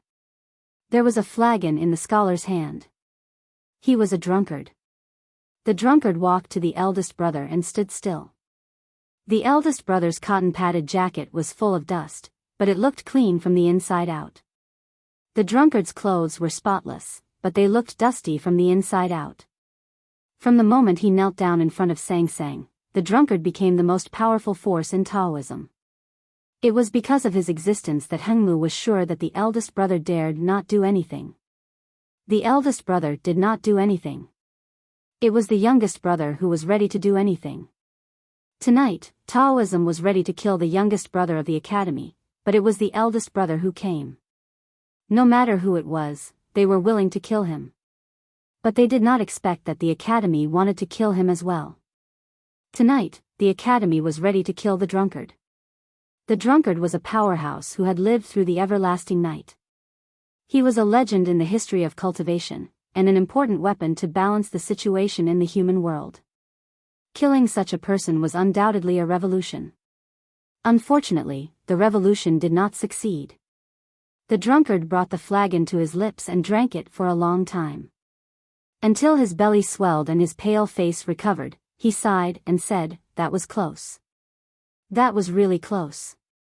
The eldest brother sighed and said, "Almost. Almost." Chapter 10:24. The Abbey Dean was crippled in Chang'an. The drunkard and the butcher, who surrendered to Haotian, became Taoism's most powerful fighters in the human world. If they could not solve this problem, especially the drunkard who traveled in the human world, the academy could only watch the divine halls destroy the new stream, hunt down the followers of the new stream, and force the sword garret to fall apart. Lu Yiqing had to enter Linkang alone and become a dead man. Jun Mo led tens of thousands of serfs to fight against the Buddhism sect in the depths of the western wilderness for many years. Yu Lian disappeared in the eastern wilderness. No one knew what she was planning. The only people in the academy who could solve this problem were the eldest brother, Li Man, and Ning Kai, who stayed in Chang'an. The eldest brother wanted to save Lu Yiqing and more people. To save people, he had to kill first. He could kill, but he couldn't. No matter how many powerhouses there were in the distanceless state, they could only be killed by a wooden stick. However, he could kill, so could the drunkard, and they were both in the distanceless state. If the academy did not want to see the generals, officials, and even the most common people of the Tang Empire die, then they had to keep silent and watch Taoism advance step by step. The academy had tried to communicate with the drunkard and the butcher to persuade them, but failed. The communication would continue, and so would the persuasion. But if it did not work, the academy would have other options, such as killing the drunkard and the butcher. However, it was too difficult to kill such people. If the Abbey Dean had not entered Chang'an, the academy would not have been able to hurt him. The drunkard and the butcher were the same. People who had reached such a state were almost demigods. They could sense the changes of fate, and it was difficult to kill them. What happened in Linkang tonight had nothing to do with the academy. It was a trap set up by the divine halls of West Hill. What the academy did was to take advantage of the situation set up by the divine halls of West Hill in order to achieve the desired result. It was precisely because of this that the divine halls of West Hill failed to predict it and the drunkard failed to sense it. They used the destruction of the sword garret and the killing of Lu Yiqing to force the academy to act. The divine halls of West Hill gathered in Linkang, and the drunkard hid in the depths of the night. Taoism painted a giant dragon, but the academy wanted to be the first to draw the eye. Unfortunately, it was still not enough. The finishing touch. Ning Ke stood on the city wall and looked to somewhere far away in the south. He was silent for a long time. In the end, he chose to give up. He loosened the bowstring and put the iron arrow back into the quiver. From tonight on, the drunkard would be extremely vigilant, and it would be hard for him to find another chance like this. Tonight was the best chance for the academy. However, he did not manage to kill or injure the drunkard, which made him feel extremely regretful. But his expression was still so calm without any change that the Tang soldiers on the city wall did not know what had happened and did not understand why he suddenly drew his bow. When he was in the city of Lingang, he saw a glaring light. Of course, he did not see it with his naked eyes, but with the help of the God-stunning array. He sensed the light in his sense of perception. The light was pure and holy. Since Sang Sang had left the human world, she must be the young Taoism man named Hengmu Liren. Ning Ke was not afraid to kill Hengmu, even if it would bring forward the war between the Divine Halls and the Tang Empire. For some reason, he hated the young Taoism man whom he had never met. Or maybe it was because of the rumor in the cultivation world that the young man was a gift from Haotian to the human world. He did not shoot Hengmu to death because Long Qing hid Hengmu's position in his sense of perception. Of course, if he really wanted Hengmu to die, he could have loosened the bowstring when Hengmu was fighting against Lu Yiqing. But he did not do so, because the drunkard had not made his move yet. He had to save his first arrow for the most powerful enemy. And there was another important reason. Lu Yiqing's sedan was in the north, facing the imperial city. It blocked the way of his arrow. Maybe it was because Lu Yiqing did not want him to waste such a good chance on Hengmu, or because Lu Yiqing wanted to have a fair fight with Hengmu, or just because Lu Yiqing wanted to do so. Seek kindness and get it? No, you are seeking death. Ning Ke looked at the south under the night sky and said sarcastically, "You are seeking death because you want to leave the South Jin Kingdom and the Sword Garret to the Academy. Do you think I don't understand?" After leaving the city of Wei for many years, he had seen many things in the world and lived in the Buddhist chessboard for many years. Logically speaking, even if his appearance did not change much, he should be more mature. But it was the opposite. The freckles on his face that represented innocence were long gone, and his cute dimples were so shallow that they could hardly be seen. There were some light scars on his face, which made him look much more mature. But his sarcasm and contempt towards Lu Yiqing made him look frivolous, as if he had returned to the carefree days in the city of Wei. After saying this, he suddenly fell into silence. The emotions on his face gradually faded and he became a little numb. He looked like a real old man who could not find much joy in life. Even if he understood, so what? He could only accept it. Because Lu Yiqing was dead, and more people had left or were about to die. He could not refuse and could only accept it silently. Eldest brother left Chang and to stall the drunkard and left the little emperor to him. Second brother killed people in the west wilderness and left seventh sister to him. Third sister went to the east wilderness and left the brush and ink to him. Chao Xiao Shu went to the small town and left old Master Chao, his wife and daughter to him. Master and his majesty died and left the array I Pestle, leaving Chang and the Tang Empire to him. Tonight, Lu Yiqing died again and left the South Jin Kingdom and the Sword Garret to him. Standing on the city wall, he looked after the entire human world, so he could not leave. Before he started the journey with Sang Sang, he had been a prisoner in Chang'an for a period of time. But there was a difference. At that time, he could only look after Chang'an, but now he could look after the entire human world. Of course, his responsibility was heavier. The city wall was too high for a tree to be taller. In the cold autumn, there were no withered leaves or ripe fruits on the top of the city wall. There were patrolling Tang soldiers, but no one to accompany him. He was alone. Ning Ke stood by the city wall and looked at the human world under the night sky. He did not speak for a long time.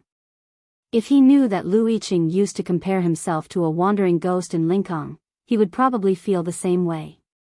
He looked after the human world, but who was looking after the old brush pen shop and the house by Yanming Lake? Who was looking after the willow trees by the lake, the lotus fields by the lake, the broken wall in the backyard, and the stray cats on the wall. Sang Sang was gone. Who was looking after him? Chapter 1025. The fire lit up behind Ning Ke, leaving a clear shadow on the city wall in front of him. A small table was placed on the city wall, and silver charcoal was burning in the stove on the table, but there was no smoke coming out. The soup in the copper pot was boiling, and beside it were some vegetables and meat slices. The warmth gradually rose. A Tang soldier put the dipping sauce in front of the bowl and chopsticks, looked at him and asked, "Sir, do you want to open the wine tonight?" Yes. Ning Ke had been living on the city wall these days, and his daily life was like this. He had long been used to eating in the chilly autumn wind, and only hot pot and wine could add some warmth to his body. The extremely fat beef and mutton were soaked in the white but not greasy bone soup, and were cooked at a speed visible to the naked eye. Just as the fragrance was about to overflow, it was suppressed by the leaves of the vegetables in the pot. Ning Ke sat at the table and began to eat. There were no guests, so there was no need for greetings, no company, and no need for drinking games. Although the food was delicious, it was very quiet and lonely. Although the banquet was lonely, the wine was the strongest double distilled wine, and the dishes were the delicacies sent from the palace. The saliva-inducing fragrance floated up with the steam from the copper pot, swept over the city wall, and was frozen by the chill of the autumn night.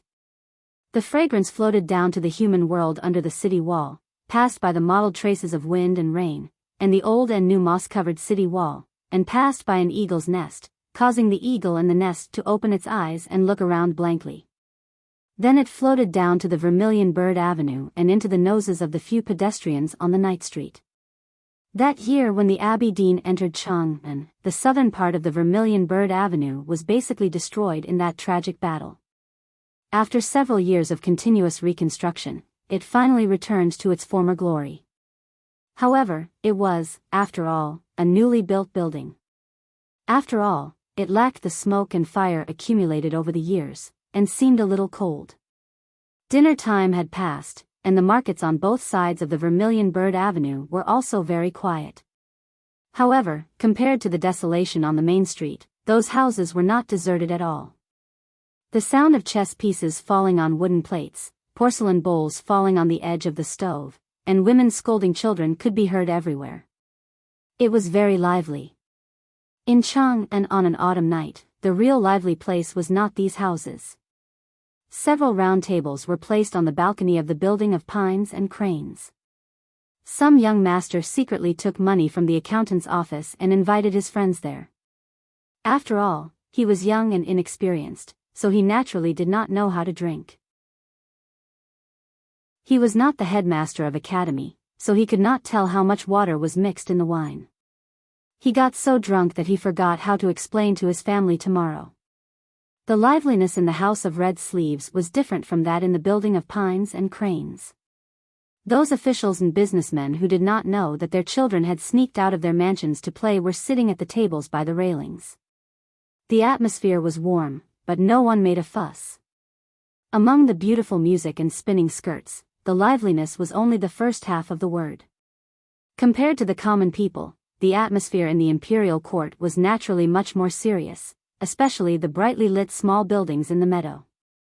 It seemed that the lights would probably stay on until dawn. Dozens of Tang soldiers ran quickly between the small buildings, passing back information from all over the border and counties, urging for approval. The West Hill Divine Palace had already started the war. Although the flames of war had not been officially ignited and had not yet reached the border of the Tang Empire, the Tang military ministry had already entered a state of war. The atmosphere was tense and solemn. The hot tea on the table had been changed many times, but no one had eaten the pastries beside it. The most important decisions could not be made by the military ministry alone. They had to go through the imperial palace. The generals could not sleep, and naturally, many people in the imperial palace could not sleep either. From the Yulin royal guards to the bodyguards, from the eunuchs in charge of the imperial academy to the palace maids in charge of tea, everyone had to stay awake. Compared to the past, there were 2 more banners on the wall of the imperial study. The 2 banners were written by different people, and the level of their writing was very different. But they were equally important to the imperial palace now. They were the fish leaping and flowers blooming. His Majesty was no longer young, but he was still a teenager. The academy did not allow him to stay up for a long time, so he had already fallen asleep. It was Li Yu who was reading the memorials in the imperial study. Her face was still as beautiful as ever, but because she had lived in the palace for a long time and rarely saw the light of day, she appeared a little too pale and very thin. She read the memorials and the political documents of each county attentively. After a long time, she felt a little thirsty. She reached out for a cup of tea, but knocked over the bowl. Then she realized that it was not tea in the bowl, but the tremella soup that the palace maids had brought in earlier. The tremella soup was a little thick, so it fell on the memorials and was easy to clean. On the city wall, the soup in the copper pot also overflowed. As soon as it came into contact with the hot pot, it made a sizzling sound and quickly evaporated, leaving behind grayish-white stains. Some of it flowed down the legs of the table and landed on an iron arrow. Ning Kai did not care about it. He continued to eat the delicious mutton, the fat beef, and the mellow liquor. He ate very slowly. Since he was going to sit on the city wall, it was always good to find something to do. It was just a meal. No matter how slowly he ate, it would be finished sooner or later. When he put down the chopsticks, several Tang soldiers came to clean the table, leaving the pot of liquor and a dish to go with it. He took out a handkerchief to wipe his mouth, and then the table. Finally, he picked up the iron arrow and wiped the soup off it. Then he put it on the bowstring to ensure that he could shoot at any time. He looked to the south again, in the direction of Lincoln. The drunkard did not become bright before, so he would not have the chance to see him tonight. But he had to keep watching. Until now, he did not know what had happened in Lincoln. But he knew that Lu Yiqing should be dead. Because the eldest brother could not do it, because Lu Yiqing wanted to die. Ning Kai poured the liquor on the ground as a memorial. Lu Yiqing was dead, but the drunkard was not. What a pity. But it did not matter. Even if he could not kill him tonight, he could kill him someday. The liquor wet the ground, and the green bricks of the city wall turned black. The moonlight was even whiter, like frost. Then he noticed that the moon was not very round, but very bright. The bright moon shone on the human world. To shine was to watch, and to take care of. Ning Kai filled his cup with liquor and looked at the bright moon in the night sky. He said, "Master, please keep watching us. We will continue to watch the human world for you." In the far south, the city of Lincoln was in chaos. Fires were everywhere. Only in front of a gate of the imperial city, which had been turned into ruins, there was no sound. It was so quiet that it was frightening. The drunkard said, "The problem is, how long can Ning Kai watch?" The eldest brother was silent. No one could watch forever. The drunkard looked at him and asked emotionlessly, "And who else can let him see me except you?" Hearing this, the eldest brother's expression changed slightly. He begged, "Please don't." His green robe was not wet, and the pot of liquor was not opened. The drunkard disappeared in the wind. Chapter 10:26. The drunkard left, but the eldest brother didn't. He walked to the front of the carriage and laid Lu Yiqing's body flat on the ground.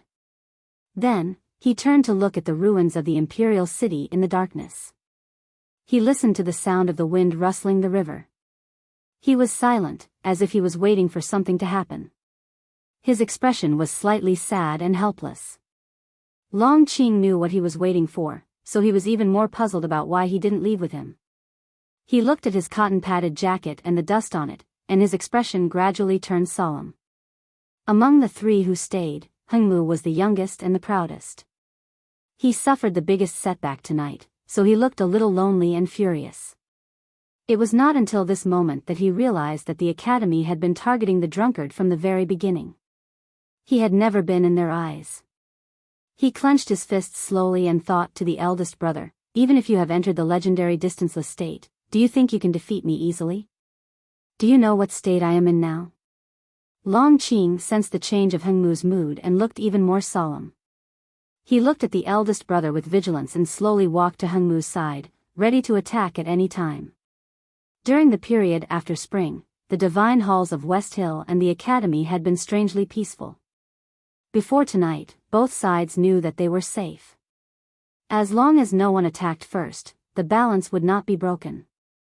It was a balance between the two grand cultivators in the distanceless state. Tonight, the balance was finally broken.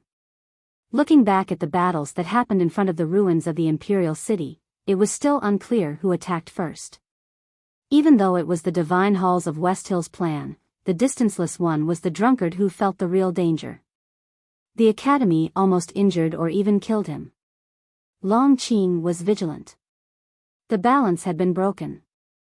The eldest brother didn't leave with the drunkard, which meant that he and Hengmu would probably attack him and Hengmu. Could they survive? When the drunkard was still hiding in the darkness, he asked the eldest brother if it was worth it to exchange their lives. It meant that the eldest brother believed that he and Hengmu were capable of doing something. Hengmu's confidence came from his faith. But where did his confidence come from? You are very different from the rumors. The faint starlight fell on Long Qing's body, like a stream flowing into dry sand, and was instantly swallowed up. Looking at this scene, the eldest brother was puzzled and said, if you can gain the power of darkness by betraying your faith in Haotian, who gave you this power? I don't think even the Abbey Dean can explain it. Long Qing was very clear that no matter how famous he was in the cultivation world, he was not qualified to be remembered by Mr. First of the Academy. The so-called rumor was probably something Ning Ke had mentioned in a casual conversation. He knew that the Abbey Dean had seen through his state. But as the Abbey Dean had said, if even the Abbey Dean could not explain it and he could not understand it, then no one could. Why are you talking nonsense? Hengmu said. The eldest brother looked at the lad in indigo and said, the West Hill Divine Palace values beauty, but the real Haotian Taoism values indigo. The Abbey Dean has been wearing indigo all these years. Yi Hongyu also wore indigo when she was comprehending swordsmanship in the stone house by the cliff. Youngest brother also wore indigo when he fought his way up to the Peach Mountain. It's ridiculous for you to wear indigo at your current state. Hengmu was very angry. He laughed even more innocently and said, let's not compare with the Abbey Dean. But to say that the judge and Ning Ke are more qualified than me to wear this indigo robe, Mr. First's taste is really ridiculous. The eldest brother looked at him and said calmly, is passing that threshold the source of your confidence? Hengmu was shocked when he heard that. He did not expect that the eldest brother could see through his real state that he had been hiding. He said indifferently, since you have seen through it, why shouldn't I be confident? The eldest brother looked at him and said, as the youngest cultivator in history to pass that threshold, you should be proud and confident no matter how you look at it. But it's a pity that you did not pass that threshold by yourself. You were carried over by Haotian. So you are still a baby now. Long Qing suddenly said, I don't understand why Mr. First said this now. Because I don't understand why he dared to leave. Suddenly, the eldest brother showed an expression of understanding. He sighed and said, light and darkness are the two sides of Haotian. How stupid I am to only understand this now. Long Qing said, Mr. First is wise. The eldest brother said, if Hengmu had your current state of mind, it would be more troublesome. Long Qing said, if that's the case, you shouldn't wait now.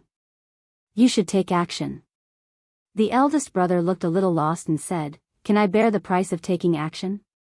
Long Qing said, you know what he is going to do. The eldest brother nodded and said, yes. Long Qing said, since you are hesitating whether to take action, you should at least follow him.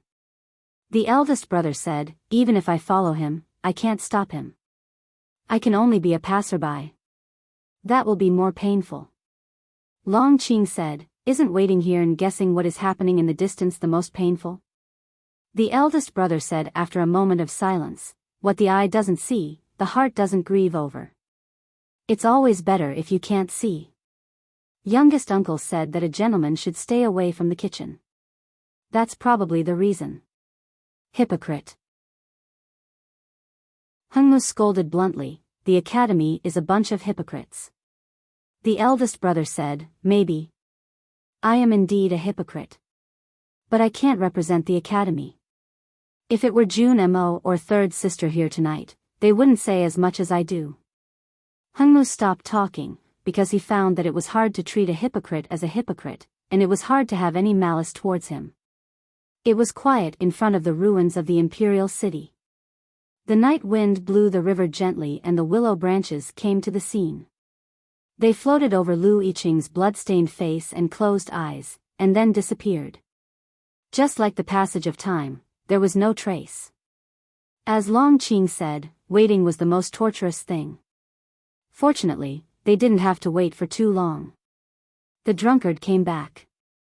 The flagon was swinging on his waist. Some blood stains could be seen on the hem of his robe. The eldest brother's face turned pale. He knew that the drunkard purposely let the blood stain his robe for him to see, but he still couldn't help blaming himself and suffering. The drunkard untied the flagon and said, "It's only a moment, but I'm still drunk." He took a sip of wine and squinted his eyes. The eldest brother was silent for a long time, and then he asked, "Who died?" The drunkard left to kill people. There were few people in the world that he couldn't kill. The one who died was also a good drinker. The drunkard recalled the scene when he killed people and said with emotion, "I went to Chuzhou before." The eldest brother said, "Chuzhou of the Tang Empire?" The drunkard said, "Yes." Chuzhou is surrounded by mountains, and there is a pavilion on the east mountain. The pavilion was built by a governor. The eldest brother said with a trembling voice, "The governor of Chuzhou was honest and loved the people." The drunkard said, "He was as honest as water, and loved the people as his own children." The eldest brother said, "He was a true sage." The drunkard said, "A sage loved wine." He was indeed a sage. The eldest brother said, "But you killed him." The drunkard said, "If the governor of Chuzhou was not a sage, I wouldn't have killed him." The eldest brother asked with a trembling voice, "Why?" The drunkard looked at him and said calmly, "Because the more virtuous the person died, the more pain you will feel." Chapter 10:27. The governor of Chuzhou was a wise man. But judging from his dark cheeks and rough hands, he was probably just an ordinary farmer. It was hard to distinguish a wise man from a foolish one by his appearance. He had just returned from the river bank and was ready to welcome the invasion of Chioxia. He was inevitably anxious. But what really worried him was the coming enemy. Chuzhou was beautiful, but it was at the border. His emotions were the same as those of a wise man. They did not show on his face at all. He calmly dealt with the government affairs and walked out of the government office accompanied by a boy. He held his staff and climbed East Mountain, hoping to find some peace. There was a newly built pavilion in East Mountain. It was built by him and cost a lot of money. It was a difficult time for the nation, which naturally brought him some criticism. But he did not seem to care. The earthen jar was gently broken, the fragrance of the wine gradually permeated the air. The prefect was drinking under the pavilion, looking at the bright moon in the night sky, looking at how beautiful the rivers and mountains were under the moonlight. He was very satisfied, his poetic mood gradually rose, and he wanted to write another essay. Right at this moment, a cool breeze came from the south countless miles away, crossing over the mountains and ridges, and the grass and pine trees. It circled around the pavilion 3 times before entering and lingering for a moment before leaving. The governor was dead. He had died quietly just like that. He did not have time to recite the poem or write the travel that would be fascinating for thousands of years. He did not leave any paper or ink or say anything to the people of Chuzhou. He died just like that. In front of the quiet imperial city ruins in Lingang, the eldest brother looked at the direction of Chuzhou and kept silent for a long time. He asked with a pale face, "What good will it do for you to make me and the Tang suffer?" "Because I am very afraid of death." The longer I live, the more afraid I am. The drunkard looked into his eyes and said, when I felt the danger, I was really scared. I have never been so close to death for so many years. It was really terrifying. I have lived for so long that I am really unfamiliar with this feeling. Tonight, when I relived it, I found that the great fear was still there and it was getting stronger and stronger. It was so strong that I could not bear it. So I am very angry. His face was expressionless, like a hardened field that had been cultivated for countless years until it was seriously short of nutrients. His body was still filled with the aroma of wine. His anger was not shown in detail, but it was clearly shown in the human world. Because far away from Chuzhou, the governor who loved to drink was dead. I don't want to experience this feeling again. I don't want to be the target of the academy. So I have to make you suffer, the Tangs suffer, and the academy suffer. I have to be so scared that I can't move. The drunkard was still staring at him. There was no emotion in his eyes, only indifference and power. I can kill people, countless Tangs. As long as I have the thought, you can't stop me no matter how fast you are. It doesn't take much effort to kill ordinary people. Ning Ke can't see me, so he can't stop me. You can only watch me kill people and be tortured until you collapse. The eldest brother's body trembled slightly. He clenched his fists tightly, as if he was already in pain. The drunkard continued, more than 10, more than 100, tens of millions of people will die. So unless you are sure that you can kill me, the academy should not try to kill me again. Even if you don't want to kill me. Don't want to kill me even if it's thinner than a willow branch or lighter than a catkin. The eldest brother lowered his head and did not speak for a long time. The willow tree on the moat was silent with him. The willow branches brushed the surface of the moat and drove the pieces of cloth far away. The willow catkin would arrive in spring next year. He could not wait until next year. The academy and the Tang Empire could not wait until next year. So what should he do? Suddenly, he looked up at the bright moon in the night sky and said, I can also kill people, right? Then he looked at the drunkard and said solemnly and firmly, when I want to kill, no one can stop me, not even you. So please don't force me. The drunkard remained calm and said, please. The eldest brother raised his eyebrows. The drunkard said, please kill. The eldest brother frowned. The drunkard said, please kill. The eldest brother knitted his eyebrows, pondered and hesitated. Or he was about to leave and kill people in the next moment.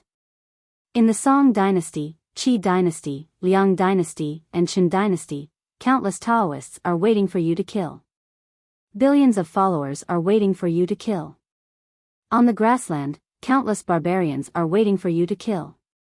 You can kill whoever you want. The drunkard looked at his eyebrows that were smoothed by the night wind and said, if you can enter the Peach Mountain, you can kill more people you want to kill. But who are you going to kill?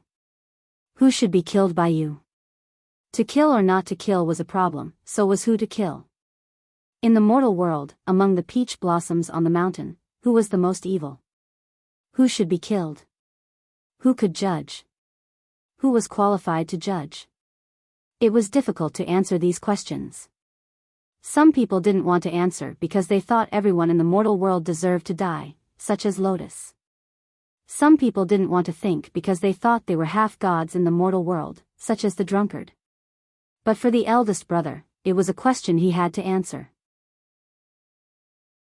He stood under the willow branches by the river and in front of the blood-stained sedan, thinking for a long time. Lu Yiqing on the sedan quietly closed his eyes as if he was sleeping. The cultivators and ministers by the river were all unconscious. Only the drunkard, Long Qing and Hengmu were waiting for his decision. Looking at the cotton-padded jacket swaying in the night wind and the dust that accumulated for thousands of miles gradually falling, Long Qing felt uneasy and uneasy. He also had an inexplicable expectation. If the cotton-padded jacket really moved and Mr. First left to kill people, then the world would become a brand new one that no one had ever seen before. In that world, all the order would collapse because the most basic order of life and death would be broken. Two grand cultivators in the limitless state would keep killing people and no one would know who would die in the next moment. Only one of them could shake the order of the world. Two of them could destroy the world. Hengmu looked at the drunkard and the eldest brother and finally understood why the limitless state was the most special one above the 5 states. It even became a synonym for that world. The night grew darker and the river quieted down until it became deathly silent. The human world seemed to be waiting for the moment of deathly silence. After a long time, the dawn finally came. The eldest brother stood in front of the sedan and never left. People gradually woke up. They didn't dare to stay by the river and soon left. The bright moon also left. The warm red morning sun appeared in the sky, illuminating the burnt ruins and new houses in the city of Lincoln. No one can stop you, but you can. The drunkard looked at him and said, "You still don't dare to kill people after all." "It's not that I don't dare to. I just can't bear to." The eldest brother had figured it out and said, "Everyone has a heart that can't bear to kill people. You regard yourself as a god, so you are not a human. That's why you can kill people. But I can't because I am still a human." Chapter 10:28. Experience could change one's temperament, and one's level determined one's height. Cultivators were different from ordinary people. Since ancient times, those grand cultivators who had surpassed the 5 states were able to control the wind and rain, shake the heaven and earth, and overlook the common people. Naturally, their spiritual world gradually drifted away from the mortal world and headed towards the inhuman realm. It was easy to understand. Even the headmaster of the academy failed to avoid this mental journey. Later on, he and Ning Ke had a change of heart. The method he used to find his original heart was unimaginable. The eldest brother was the fastest person in the world, but his name was Li Man Man, because he did everything slowly.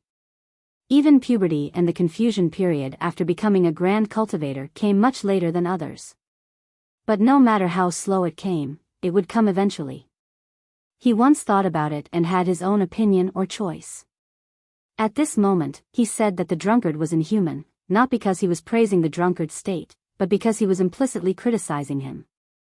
A gentle person like him actually criticized the drunkard, which meant that he was extremely angry, no matter how calm he looked.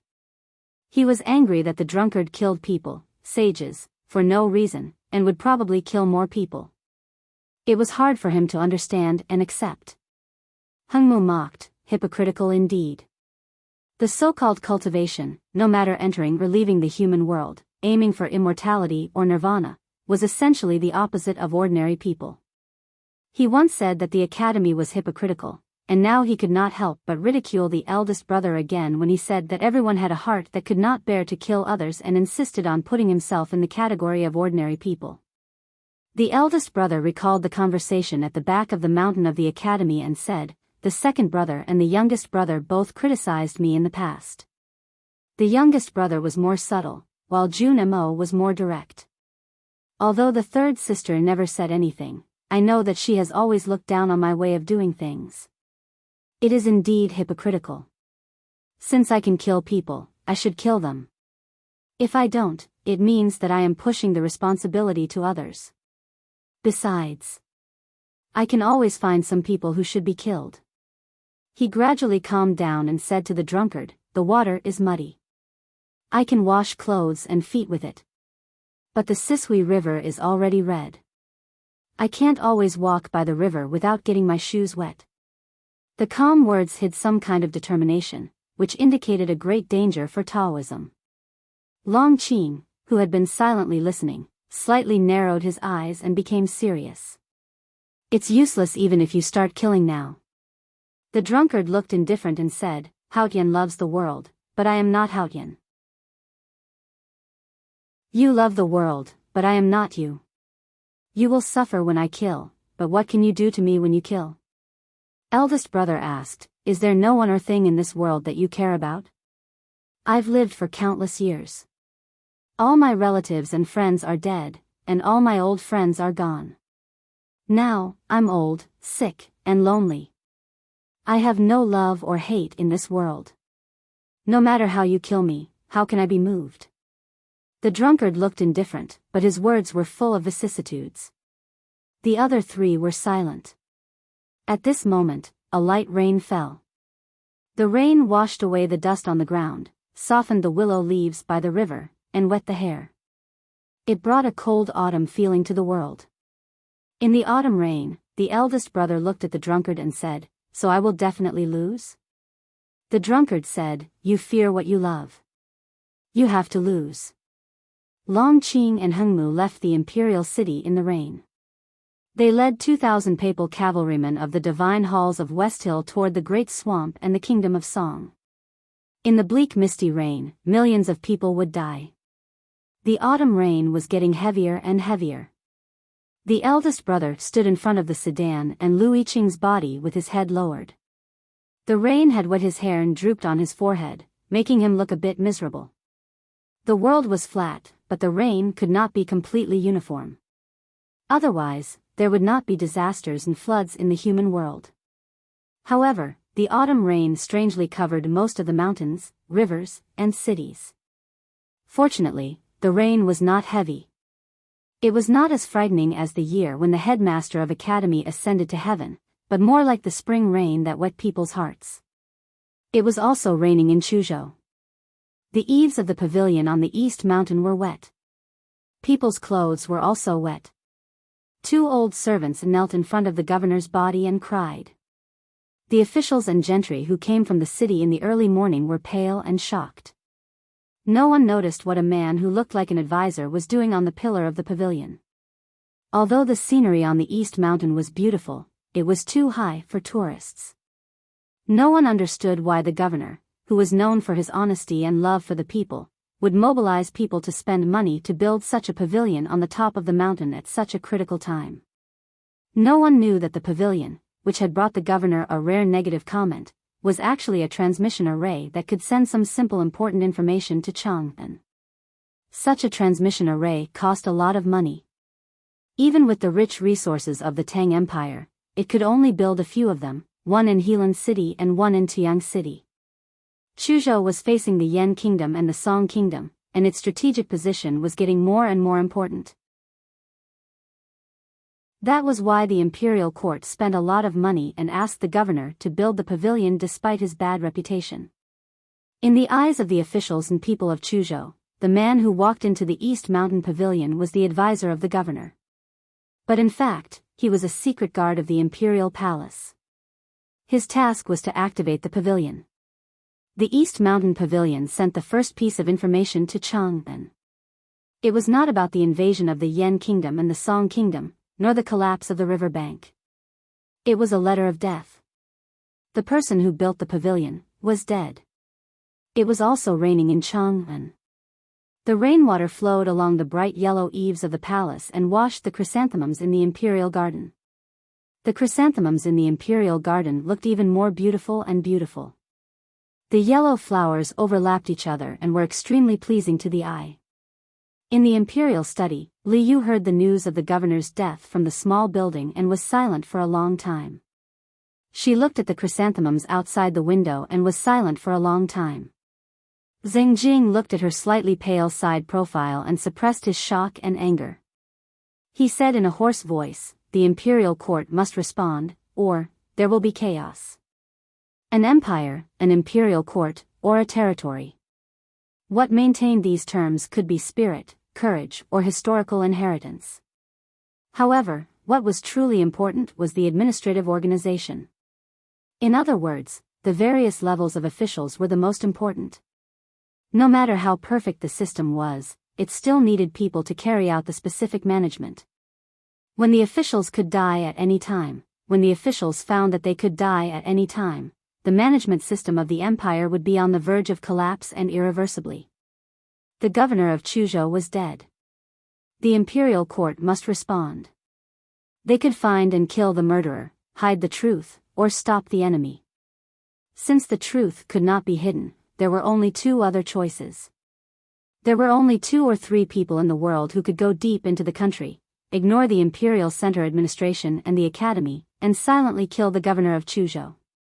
No matter who they were, the imperial court of the Tang Empire could not deal with them, even if the Tang Empire was the most powerful country in the world. Because those people were beyond the scope of the secular world. Li Yu was very clear about this. She looked at the chrysanthemums outside the window and said, "Let the academy handle it. Kill that person, or find a way to stop him. But, Ning Ke, you still have to kill that person. Otherwise, how can Mr. Ouyang rest in peace?" Ning Ke was eating noodles on the city wall when he got the news of the governor's death. In the past dozens of days, he had been living on the city wall because he had to look down on the human world and wait for the right time. He did not know the governor of Chuzhou, but he had heard of his virtuous name. He felt a little sad and then fell silent. Last night, when he aimed the iron bow at Linkong and waited for the drunkard to show up, he knew that the drunkard would definitely fight back if his and his senior brother's plan did not work. But he did not expect it to come so soon.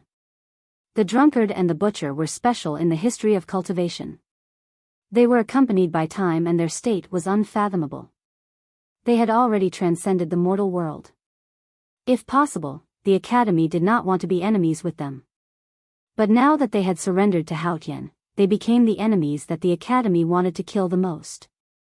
The academy had been preparing to deal with the drunkard and the butcher since a long time ago, but they had never come up with a practical way. The arrangements made in advance were also filled with a sense of uneasiness. Therefore, while Ning Ke kept complaining that his headmaster was extremely irresponsible for not killing the drunkard and the butcher before he left the human world, he did not give up any chance to directly shoot the two powerhouses into idiots. It was a pity that he missed the chance. Therefore, he was very likely to become an idiot now. If he knew that it was because of Long Qing, he might have more feelings of karma. "I'm going down," Ning Ke said. Dozens of Tang's soldiers had been taking care of his daily life on the city wall. Those who were busy in the temporary kitchen were the imperial chefs of the palace. People knew that he had not left the city wall for days. They were surprised to hear that he was going to leave. It was not a trip. He could leave as he wished. Ning Ke walked down the city wall and walked on the bluestone ground that was wet by the autumn rain. In autumn, the leaves on both sides of the Vermilion Bird Avenue were quickly dyed red and yellow. After the morning rain, countless leaves fell from the branches and piled up like colorful waves on the street, almost knee-deep. In a short time, the drunkard would not give him another chance. The powerhouses of the West Hill Divine Palace would also become very cautious. Moreover, they would not dare to enter Chang'an. Therefore, it was meaningless for him to stay on the city wall. Now the problem he had to solve was how to stop the drunkard from killing. If he allowed the drunkard to continue killing, the Tang Empire would be overturned before the armies of the West Hill Divine Palace and the Golden Tribe Royal Court came. The drunkard did not do this before because he was afraid of the academy and the headmaster of the academy. Also, although he yearned for the divine kingdom, he did not want to destroy the human world. Now that he was going crazy, how should the academy deal with it? If the headmaster of the academy and the youngest uncle were still alive, it would be easy. They could just kill the drunkard with a rod or a sword, and then kill the butcher. Unfortunately, they were gone. The eldest brother could not stop the drunkard because he was not that kind of person. The second brother could not either. The two of them would only fight the drunkard with their lives, just like what they did in the Xiankong temple. When it was not necessary, Ning Ke looked down on this method. Because he always thought that his life and the lives of his senior brothers and sisters in the academy were more important than the lives of others. No matter if one was the drunkard or the butcher, the chief monk or the abbey dean, they were not qualified to exchange their lives. Therefore, he disagreed with Chao Xiaoshu's arrangement and did not consider what his two senior brothers would do. If the third sister were in Chang'an, what would he do? If Lotus were still alive, what would he do? Ning Ke walked among the yellow and red leaves and breathed in the fresh air in the autumn rain. His mind became very clear and he knew what he should do. It's rare to see 3,000 words. That's an improvement. I hope I can keep it.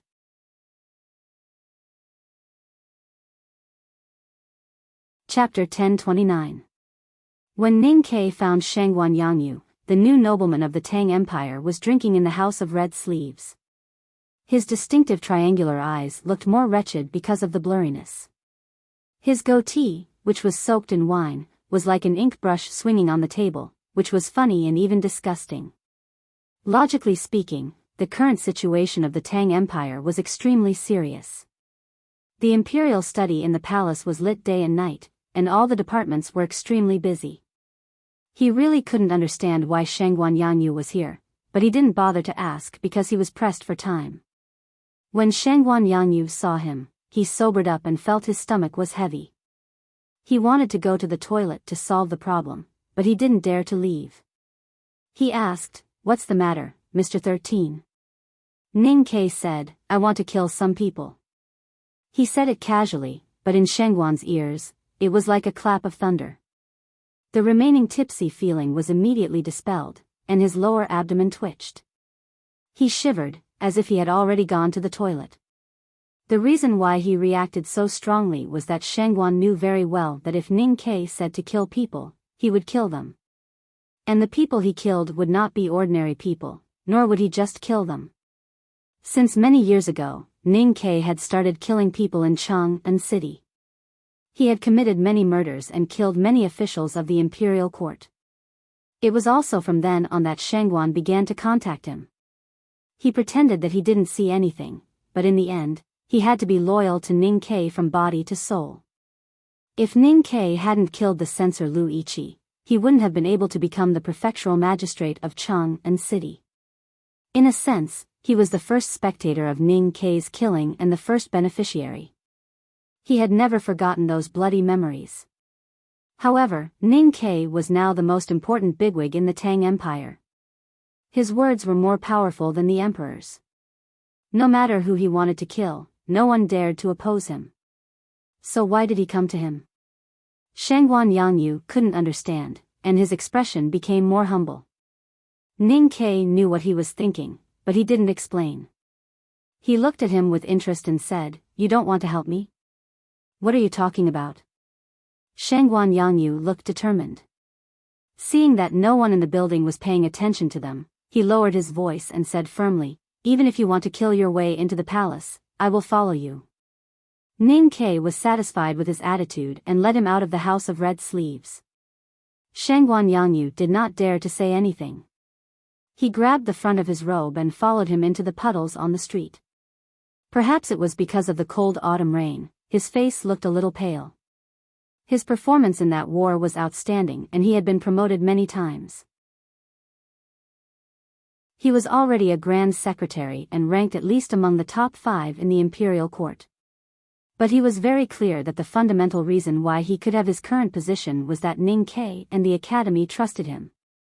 So no matter what the academy decided to do, no matter who Ning Ke wanted to kill, he had to follow. After all, he was not Xingjing the Grand Secretary, who could scold Ning Ke badly without worrying about his position in the imperial court or being killed by the academy. It was all because he did not have a good daughter. But who did Ning Ke want to kill? He wouldn't really kill another emperor of Tang, would he? The autumn rain was pattering and the long street was already wet. The sound of wheels rolling on the flagstones gradually stopped. Shangguan Yangyu lifted the curtain and found that he did not enter the palace, so he felt a little relieved. The place Ning Ke brought him to was a large inconspicuous house. There was no sound in the whole house and it looked a little gloomy in the misty rain. Shangguan Yangyu knew what this house was for and felt more and more confused. He thought that if the person Ning Ke wanted to kill lived here, he could just kill him. Why did Ning Ke bring him along? Walking into the main hall of the house, Ning Ke sat on the armchair and took the hot tea from the official of the Ministry of Penalty. He gently pulled the lid off and looked at him and said, "The money and grain counselors from the Ministry of Revenue will be here soon." After saying this, he looked at the corridor outside the hall that was wet by the autumn rain and sensed the looming qi of heaven and earth lock in the air. He said, "Time is a little tight, so we have to hurry." When the whole world attacked the Tang Empire, Li Huiyuan took the opportunity to usurp the throne. He Mingxi was in charge of the Imperial Center Administration and the Southern Gate Temple and caused chaos. No one knew how much blood was shed in Chang'an during those nights. After Ning Ke and the Empress returned to Chang'an and stabilized the situation, the next thing they did was to suppress and purge the cultivators who participated in the rebellion in the Imperial Center Administration and the Southern Gate Temple were either killed or captured. Now they were imprisoned in this large house. The tactical array here could not trap the powerhouses of the knowing destiny state, but it was enough to turn them into ordinary people. Killing these people is not a big deal. Shangguan Yangyu did not finish his sentence. There are many people to kill. Ning Ke said, besides the people here, there are many more people to kill. How can I kill so many people alone? I need the imperial court to do it. Shangguan Yangyu said with a sad expression, although I used to be a judicial military advisor in the Chang and local government, I never supervised executions. Isn't it more convenient for the Ministry of Penalty to do this? I can judge whether they are dead or alive. It's not a matter of supervising executions. Ning Ke said, as I said, there are too many people to kill today. There can't be any mistakes. The Ministry of Revenue, which is in charge of you, is best at counting the number. Thinking of what Ning Ke said before, the grain advisors of the Ministry of Revenue were coming here, Shangguan Yangyu was extremely shocked. His body stiffened and he thought, do I need the Ministry of Revenue to count the heads? How many people are they going to kill? You should know about the governor of Chuzhou. Ning Ke stood up and walked to the railing. He looked at the curtain of rain and said, you are afraid, so you are fooling around in the House of Red Sleeves. The whole Tang Empire knew that Mr. Shangguan was greedy and immoral. The most admirable thing was that he did not abandon his wife or that he feared his wife like a tiger. It was strange that such a person was drinking in a brothel early in the morning. Listening to Ning Ke's words, Shangguan Yangyu was silent for a long time. Then he said tiredly, yes. I am indeed afraid. I don't want to die quietly. Ning Ke said, as long as you are in Chang'an, I can guarantee your life. Shangguan Yangyu looked at his back and said, what about outside the city? The academy can't guarantee the lives of the officials of the imperial court. How can they not be afraid? Ning Ke turned to him and said, what you said makes sense. So I want to kill people today. I want to kill a lot of people. Only in this way can we hope that they won't dare to kill our people. Shangguan Yangyu's triangular eyes suddenly brightened. He knew what the academy was going to do. But the next moment, his eyes dimmed again, because this might not solve the problem. At this moment, the Yulin Royal Guards escorted more than 10 officials of the Ministry of Revenue to come in the wind and rain.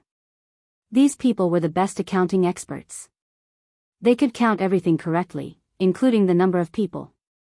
So Ning Ke could start killing.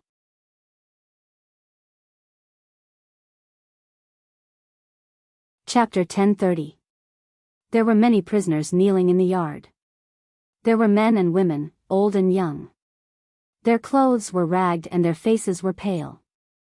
It was obvious that they hadn't seen the sun for many years. They had long lost the courage or desire to continue living. Death was a relief for them. They knelt numbly without any intention of atonement. Therefore, the rain falling from the sky didn't add much solemnity to the scene. The officials from the Ministry of Revenue watched this scene and couldn't help but feel nervous. Their hands trembled slightly as they held their pens. The executioners waiting to the side appeared very calm. Their hands gripping the hilt of their knives were extremely steady. How do we kill them? Shangguan Yangyu stood behind Ning Ke and said in a low voice, all the cultivators who participated in the rebellion are here, except for those who died of illness or torture. Should we kill them all or select them? Ning Ke looked at the prisoners in the autumn rain and said, we may have to kill them a few times. Don't kill them all today. Shangguan Yangyu said, what's the standard? Their importance to the West Hill Divine Palace or the seriousness of the crimes they committed in the rebellion? These guys' hands are all stained with blood. Ning Ke said, since it's for the divine hall to see, we can kill them randomly. Shangguan Yangyu didn't understand and asked confusedly, randomly? Ning Ke waved his hand and said, it means randomly. The officials from the Ministry of Revenue looked at each other. Even the experienced killers who were holding their knives were a little stunned. Only Shangguan Yangyu didn't hesitate and waved his hand at the rain, indicating that he would kill half of them first. The blades cut through the rain and landed on the necks of the prisoners. They easily cut through their muddy skin and dry muscles, and cut through their bones, leaving behind a puddle of blood that was not bright red. With a snap, the heads fell on the ground like ripe fruits. They bounced twice in the puddles on the bluestone slabs and then quieted down. The gushing blood was quickly diluted by the rain. Seeing the death of their companions, the prisoners were finally awakened by the fear of death. Their numb nerves regained some vitality. Some of them tried to break free from the ropes and escape. Some of them cried in the rain in despair. Some of them looked at Ning Ke standing in the corridor with hatred in their eyes. The scene of killing was inevitably bloody. Ning Ke was not perverted enough to enjoy it, nor was he interested in making eye contact with those who were about to die. He turned around and walked back into the hall.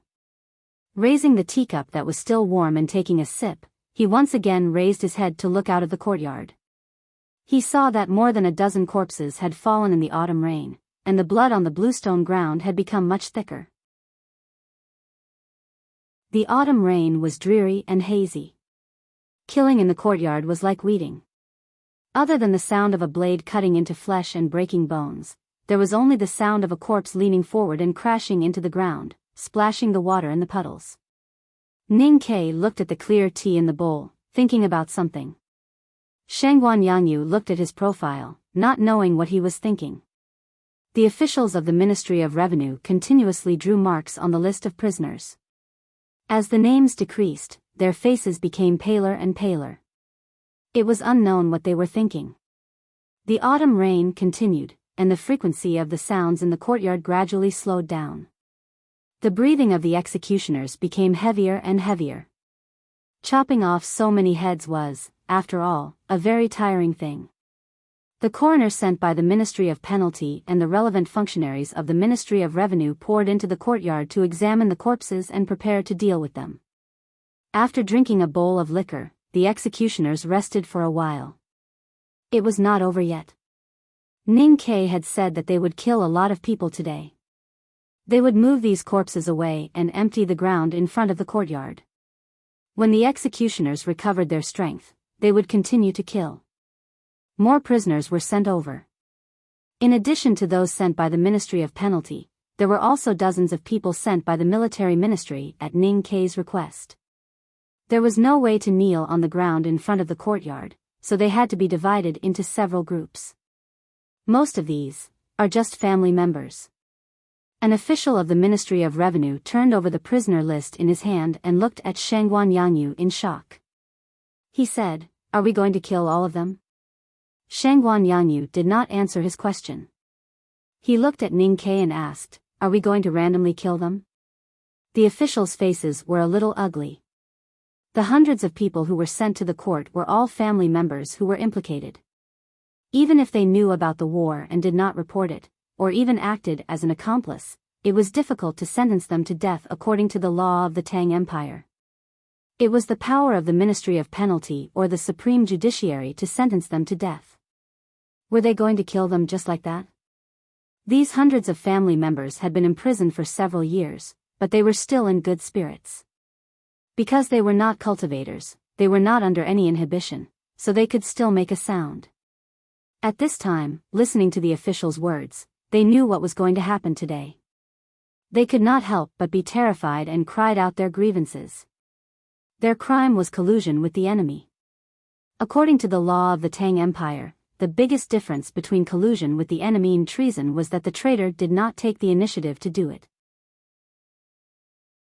Therefore, the most common colluders were often the family members of the traitor, which was understandable.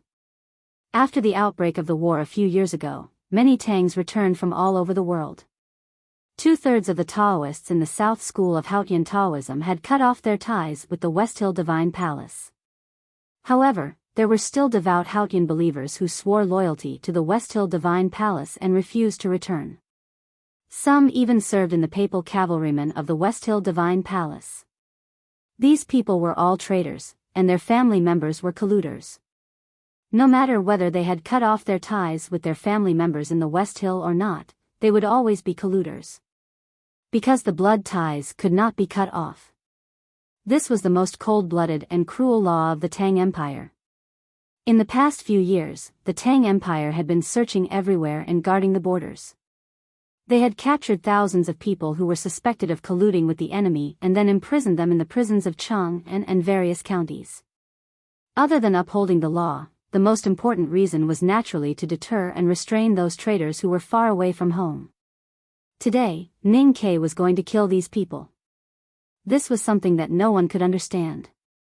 Not only these family members could not understand, but the officials in the imperial court also could not understand. The alley on the side of the courtyard was filled with the smell of blood. The heads that had been chopped off previously were temporarily piled on the handcart waiting to be disposed of. Suddenly, a head rolled down and rolled in the rain all the way to the courtyard. It rolled in front of the family members, causing a burst of exclamations and cries. Ning Ke raised his head and looked at the men, women, old and young kneeling in the autumn rain.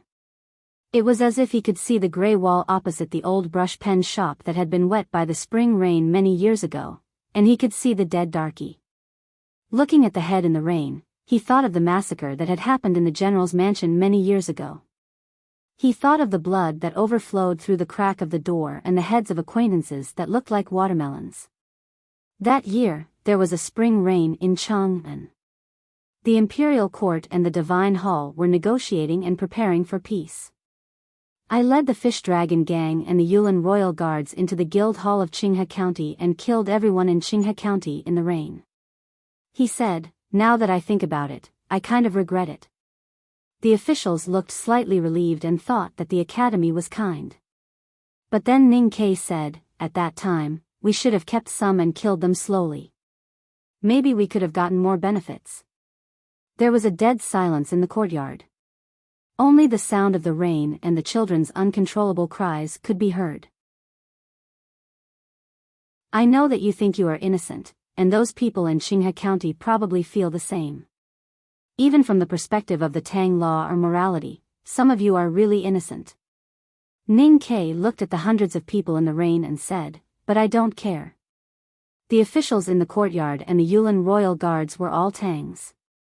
They cared about these things very much, so their faces were a little ugly. But Shangguan Yangyu did not care. He slowly raised his right hand in the autumn rain. He and Ning Ke were both atypical Tangs. The law of the Tang Empire was just a tool for them. As for those beautiful morals or feelings, they could just be appreciated and did not need to possess them. When he raised his hand, the knife fell.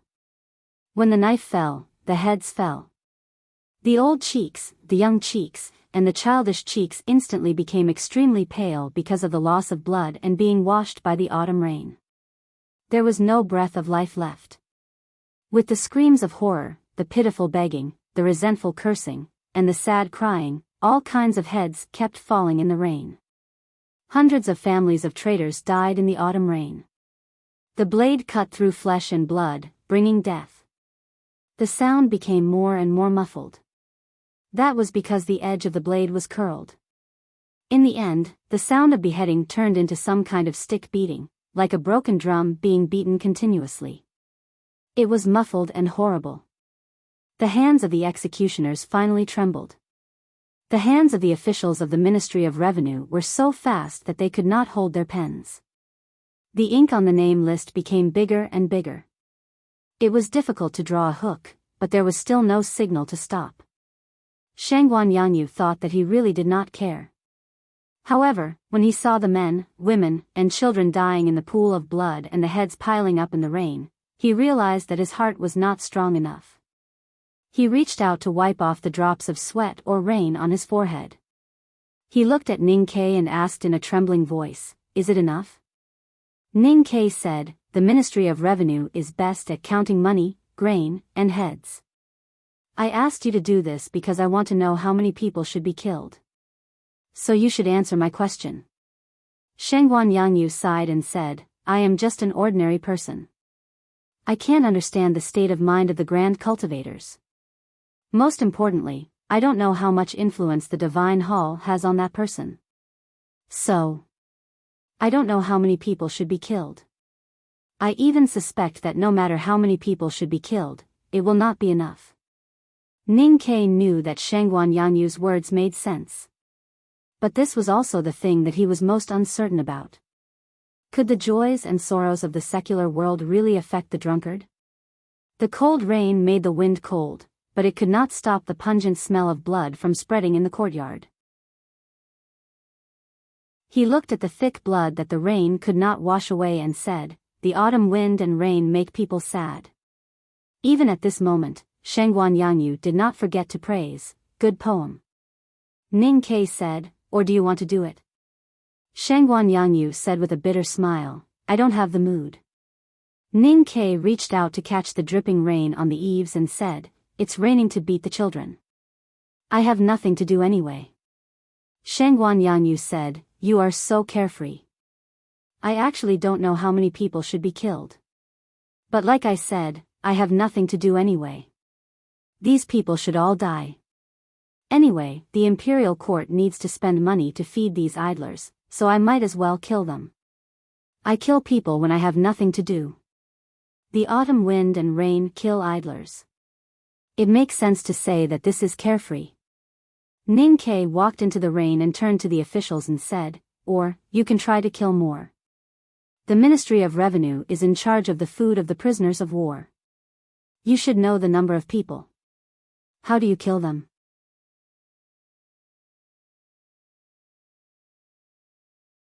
Chapter 1031. The already quiet court suddenly became even more silent. No one answered Ning Ke's question. There was only a light clap.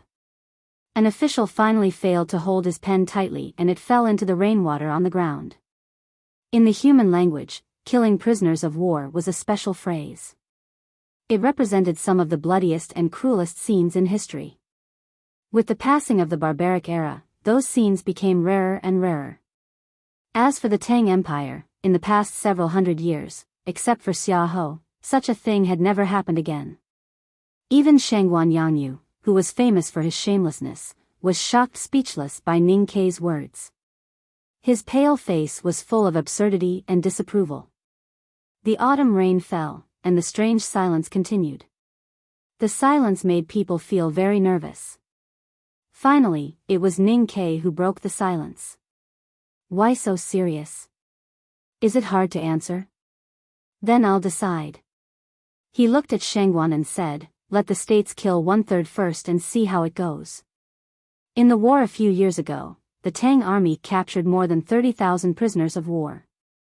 Some of them were released in the peace talks because of the exchange.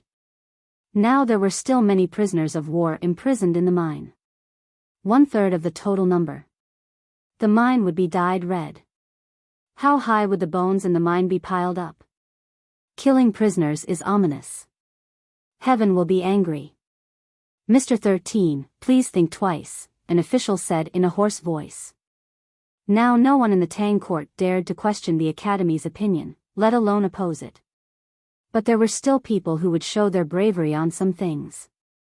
Ning Ke did not look at this brave official, but at the gloomy sky above the courtyard. There was no anger falling from the high sky, only continuous autumn rain. Killing prisoners is ominous, so heaven will be angry? What kind of sky is that? Is it the silent sky overlooking the spring and autumn of the human world? Or is it the impartial sky that secretly presides over the natural order? In short, it is Haotian. Then it is a joke. He smiled and shook his head. He did not say anything, nor did he take back the order. Shangguan Yangyu said bitterly, I'm worried that it can't be carried out. Killing prisoners was indeed in conflict with the Tang people's 3 views, and it was seriously not in line with the Tang people's aesthetic taste. This was his worry or excuse. Ning Ke said, why can't it be carried out? Shangguan Yangyu said, something needs to be done. I'm afraid no one is willing to do it. Ning Ke smiled and said, if no one is willing to do it, why don't you do it? Shangguan Yangyu was the Grand Secretary of the Imperial Court and had the full support of the Academy and the royal family. If he came forward and pushed for it, it would be possible to kill the prisoners no matter how difficult it was. But how long would he have to bear the bad reputation? He sighed and said, no wonder you insisted on bringing me with you today. Ning Ke said, there are not many people who can do it well, and even fewer who have the courage to do it. You are the only one who dares to do it with a good heart and a bad reputation. Shangguan Yangyu said with a bitter smile, I can't say I'm in a good mood. That's too abnormal. Ning Ke frowned and said, why do I feel that you are scolding me? Shangguan Yangyu sighed, don't just dig the pit. You have to put something at the bottom of the pit, right? Ning Ke said, if the academy can continue to exist, your family will be safe for 10 generations. Shangguan Yangyu's eyes brightened. He thought for a while and said, then do it.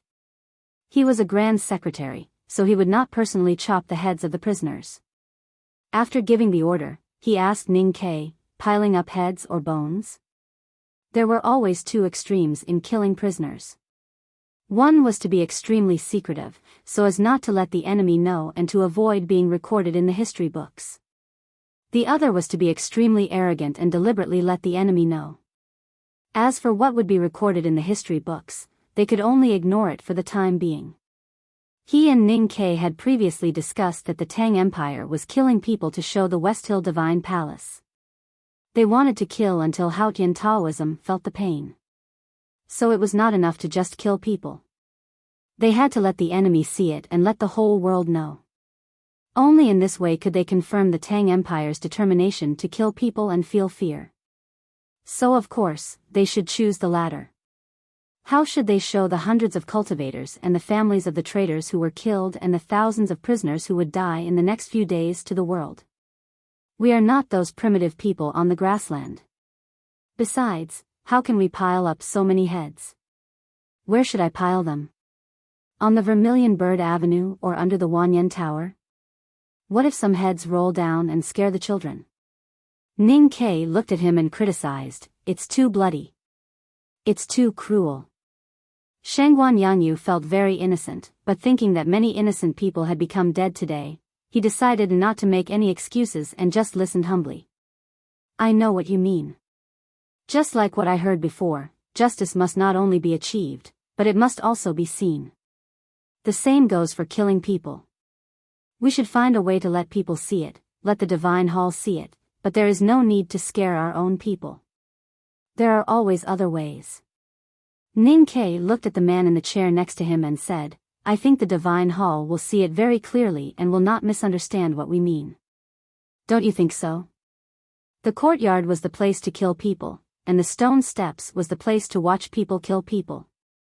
No one knew when two armchairs had appeared there. In addition to Ning Ke, there was also a white-haired man. His hair was white, but he did not look old. Fatigue was written all over his face. He was Qing Lishue, the Grand Master of the Revelation Department of the West Hill Divine Palace. Hearing Ning Ke's question, Qing Lishue said after a moment of silence, the Divine Hall will see it very clearly. But I am curious, do you know what you are doing? He was stationed in Cheng and by the West Hill Divine Palace and was in charge of all affairs. It seemed that he was in a high position, but in fact, everyone knew that he had lost his power and was exiled to the most dangerous place, the Ghost Region. Ning Ke said, you should know what I am doing, so there is no reason for me not to know. But I do need your opinion on whether it will work or not. Qing Lishue said, I am from the West Hill Divine Palace. Ning Ke looked at the autumn rain in the courtyard and said, the great divine priest is dead. The great divine priest was robbed by the fishermen from the South Sea. You are also kicked out of Peach Mountain. So you are no longer a member of the West Hill Divine Palace. Qing Lishue smiled and said, what opinion do you want? Ning Ke said, I want to know who the drunkard listens to. Qing Lixue said, "Of course it is Haotian." Ning Ke looked at him quietly and said, "Now that Haotian is not in the human world, who is responsible for passing Haotian's words to the drunkard? It used to be the Revelation Divine Palace. Who is it now?"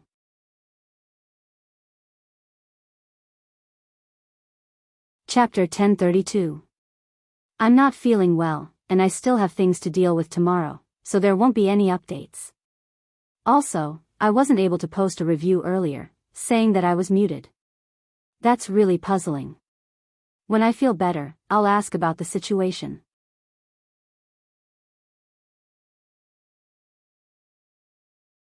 Chapter 1033. First, there were no updates today, so I'm feeling rather uncomfortable. Second, I've figured out that it was a mistake by the sub-version of Drunk Blue Silk. I'm speechless. I'll report this to everyone.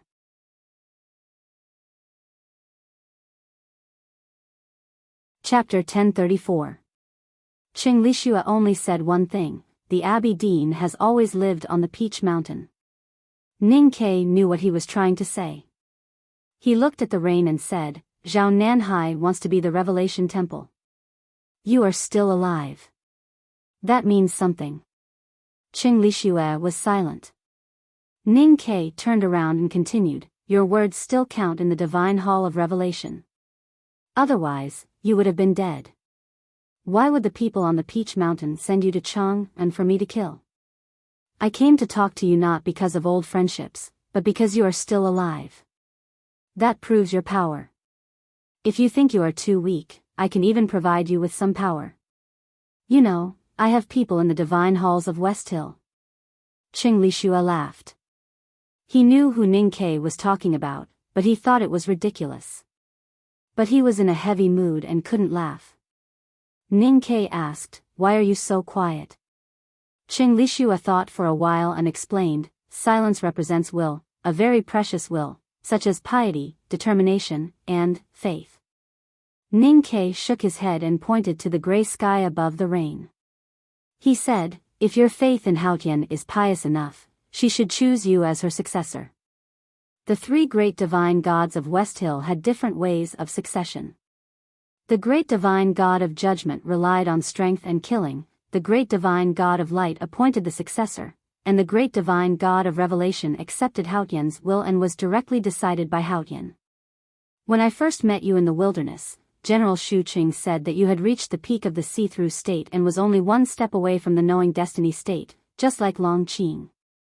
After so many years, Long Qing has already reached the knowing destiny state, or even the peak of it. But what about you? You are still in the same place, looking at the same scenery. Even the rain this spring did not change you.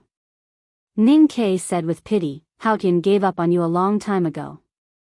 Qing Lixue said calmly, "The threshold of the knowing destiny state is very high. It's normal that I can't make it. Not many people in the cultivation world can reach the knowing destiny state, not to mention that I am still young." A cultivator in his 30s was indeed young to reach the peak of the see-through state, one step away from the knowing destiny state. But that was the past. Open your eyes and look at the human world now. Ning Ke looked into his eyes and said with slight mockery, "There have been many changes over the years.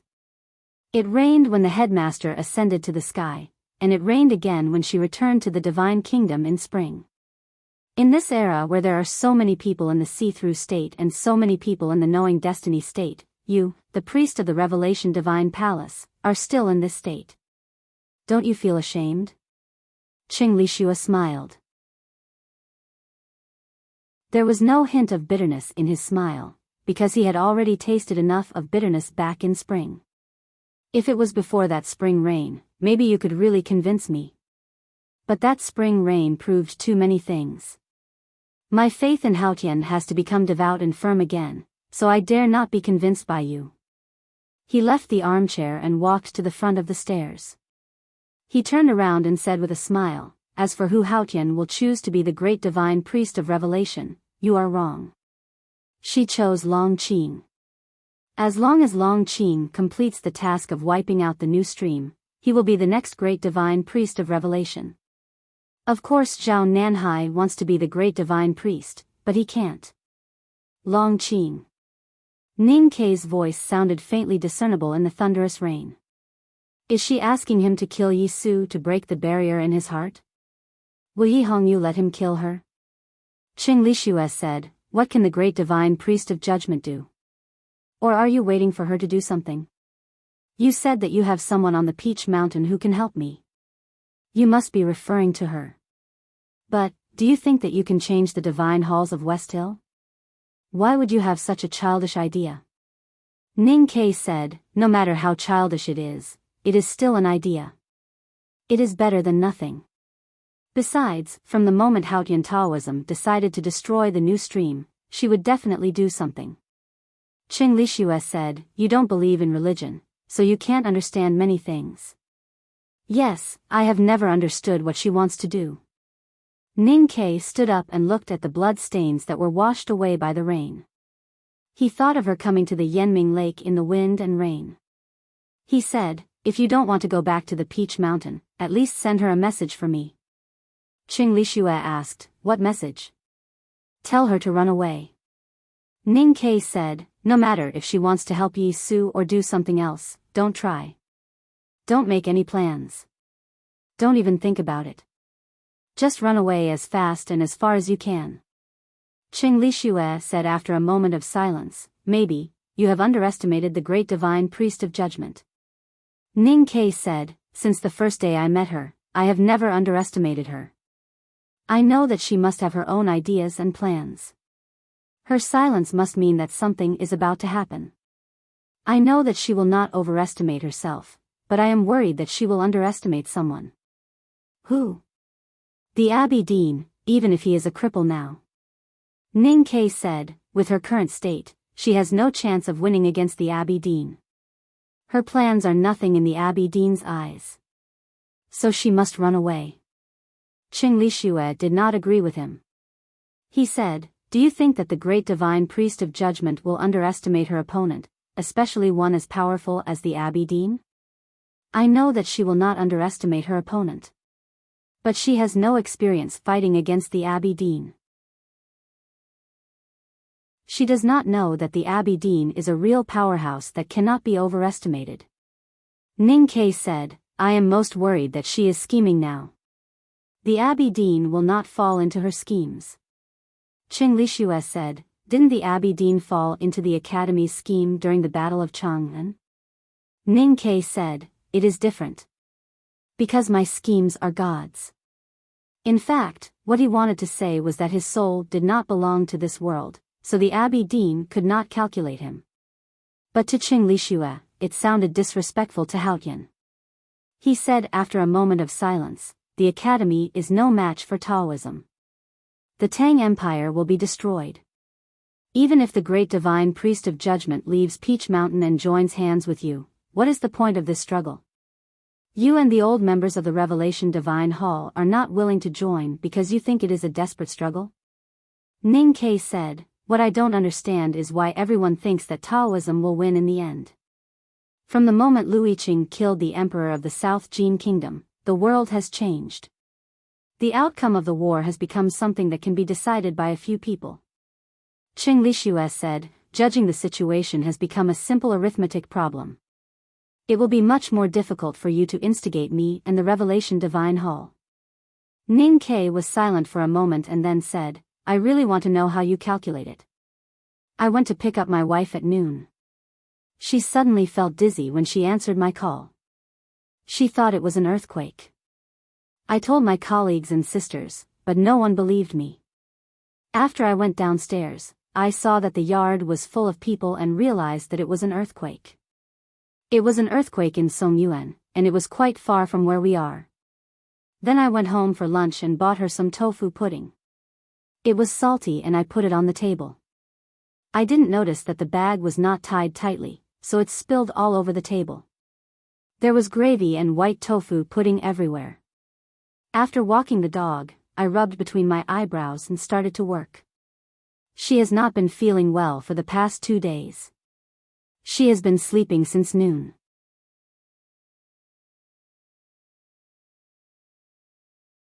Chapter 1035. There were very few people who had the ability to influence the course of the entire human world.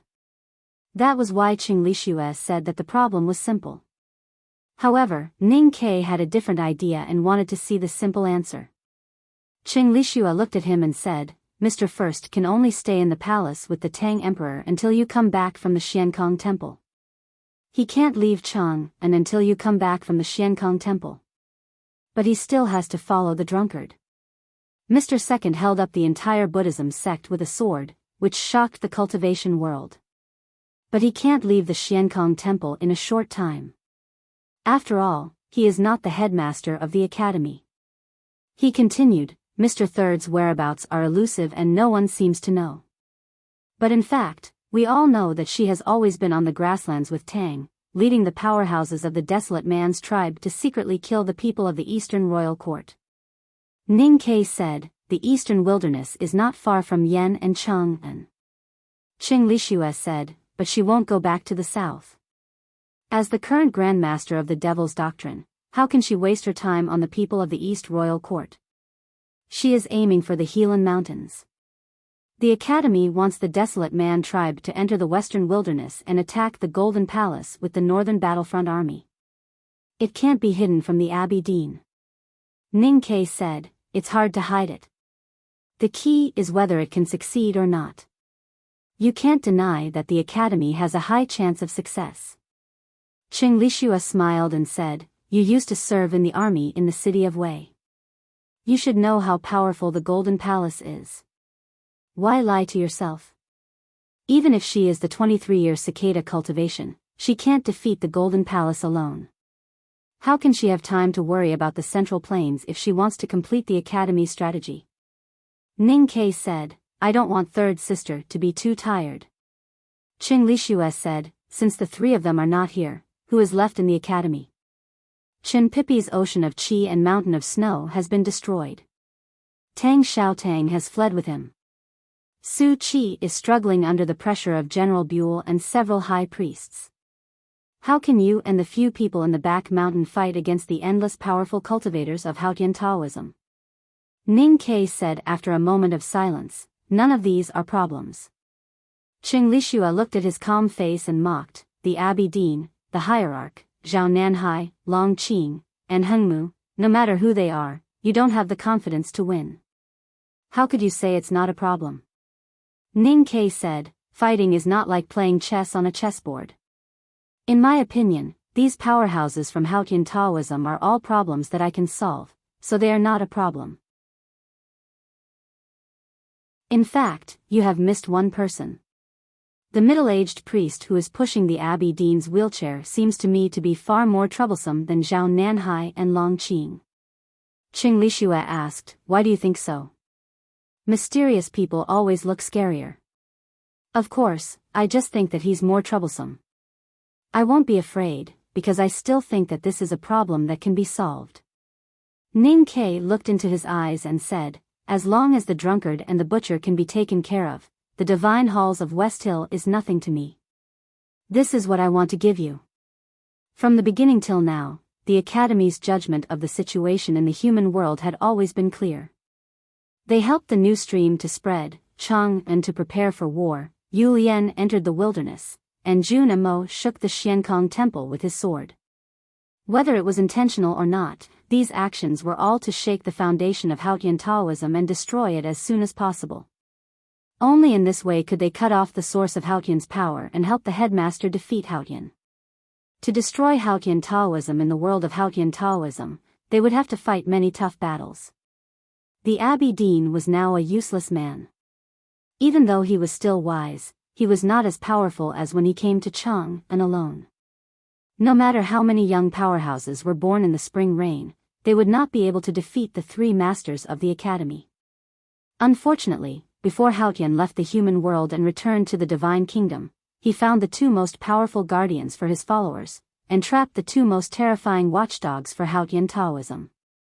As I said, this is a simple arithmetic problem.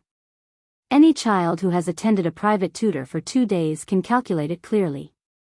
Who doesn't know who the Academy wants to kill? Qing Lixue said, the problem is, these two people are unkillable. Ning Ke said, as long as they are human, they are impossible to be unkillable. Qing Lishue said, in a sense, those two people are no longer human. Ning Ke said, the Abbey Dean was as powerful as the sea and was not immortal. But he was also seriously injured by the academy and was about to die. Qing Lishue said, the biggest difference between the drunkard and the butcher and the Abbey Dean is that they are better at staying alive. They could survive under the gaze of Haotian for so many years and survive the long everlasting night. It seems that time can do nothing to them. Even the headmaster did not do anything. How could you kill them? Ning Ke said no more and said, the day we killed them, did you and the Revelation Divine Hall come and return? Qing Lishue's expression turned serious and said, where does the Academy's confidence come from? Ning Ke turned around and looked at the waterfall of autumn rain in silence. It was already late autumn in the south of the South Jin Kingdom. The leaves on the mountains outside of Lingang were not too yellow. After being washed by the rain in the morning, the leaves were green, as if it was spring again. The drunkard and the eldest brother were walking on the mountain road casually. They did not walk side by side and it was hard to tell who was first with the naked eye. Of course, they did not hold hands. But they were still temporary companions on the journey. The Abbey Dean was sitting in a wheelchair. They were the two fastest people in the world. But they walked very slowly on the mountain road in the rain and looked very elegant and calm. In fact, I know very well that the Academy has always wanted to kill me, more than the butcher. Because I am faster than the butcher, I am the biggest threat to you. The raindrops fell on the drunkard's gown and rolled down like dewdrops on a lotus leaf. His voice was also like the raindrops, without the usual vicissitudes and decay. The eldest brother looked at the blood on the front of his gown and said, and you used to be the one I wanted to hold hands with the most. The drunkard smiled and asked, why? The eldest brother said, we want to help the headmaster defeat Haotian, so we have to destroy Taoism. The drunkard said, doesn't that mean you have more reason to kill me? The eldest brother said, you have nothing to do with Taoism. If you can hold hands with the Academy and destroy Taoism, it will be just a matter of a thought. I think there will be less bloodshed in the human world. The drunkard said, that was before. Since the moment she appeared in front of me, I had a relationship with Taoism. The eldest brother said, she has already left the human world. The drunkard smiled and said meaningfully, they all say that you are the most benevolent, kind and trustworthy person in the world. I didn't expect you to persuade me to betray my trust. What do you mean? Trust is human speech. She is not human, so she cannot be trusted. The eldest brother suddenly became silent. After a long time, he pointed at the drunkard's gown and said, those are all lies. Betrayal is betrayal. But if you can betray me, I can even turn a blind eye to the governor's blood, not to mention other things. I haven't updated so late for a long time. When Jinying is in a relationship now. I am not in the mood to work. Have a good weekend.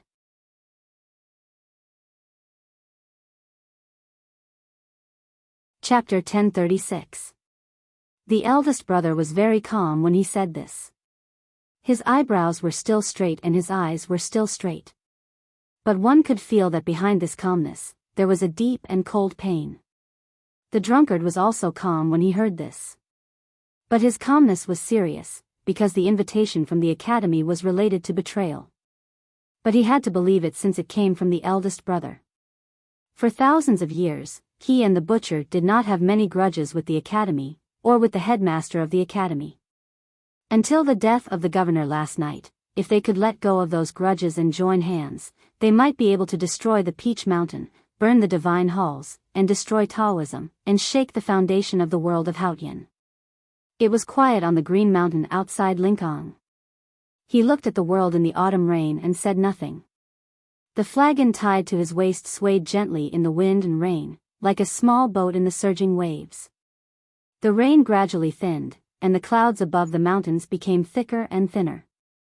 The light gradually shifted. As time went by, he remained silent and did not reply to the invitation from the Academy. The mountain path was filled with tension and suffocation. The answer, to a certain extent, would determine the direction of the human world. It was reasonable to think about it for a long time. As the sun gradually set and the sky darkened, the twilight dyed the clouds red and then burned them to ashes. The night finally came, and the bright moon appeared in front of them. Finally, he broke the silence and gave his answer. The drunkard's answer was very simple. He only said 2 words, no. The moonlight shone on the eldest brother's cheeks, and he looked a little pale. Why? Because Haotian is omnipotent. The drunkard looked at the moonlight on his face and said calmly, that spring rain, Hengmu, the barbarian youth in the north, and the former Abbey Dean are all proofs. For countless years, the butcher and I have hidden in the human world and watched Taoism rule the world. I have seen too many similar scenes. Although Taoism has never had a human as powerful as your headmaster, Haotian has proved too much. Hearing this, the eldest brother shook his head and pointed at the night sky. He said, the headmaster once said, and more than once, that Haotian is omniscient and omnipotent. But he never really believed it. That's why he went up to the sky and fought against heaven. That's why there was a bright moon in the human world. His finger was pointing at the beautiful moon in the night sky. The drunkard followed his finger and said, but look, the face of the moon has been changing secretly. Ordinary people can't see its darkening, but how can you and I not? In the eternal night, the headmaster was the only moon. The dimming of the moon meant that the headmaster was gradually weakening. A powerhouse like the drunkard would not be wrong about the astronomical phenomenon. In fact, the academy was well aware that it was a fact. The disciples, including the eldest brother, had been in a state of anxiety. But since it's still lit up, there's hope, eldest senior brother said. The drunkard shook his head and said, even if it can shine for tens of thousands of years, what's the point to me? What I want is eternity. Apart from Haotian, who can grant me eternity? If your teacher can't do it himself, how can he help me? Since the academy can't give me what I want, how can they convince me? Eldest brother was silent for a long time before he asked, are these really that important? The drunkard looked at him and said, the meaning of life is to survive. The eldest brother said, shouldn't it be experience? The drunkard sneered, only those who can't be eternity will ignore the meaning of eternity. Only those who can't eat grapes will say that it's sour, and say such sour and useless nonsense. Eldest brother sighed and said, then in your opinion, the word love must be sour and useless.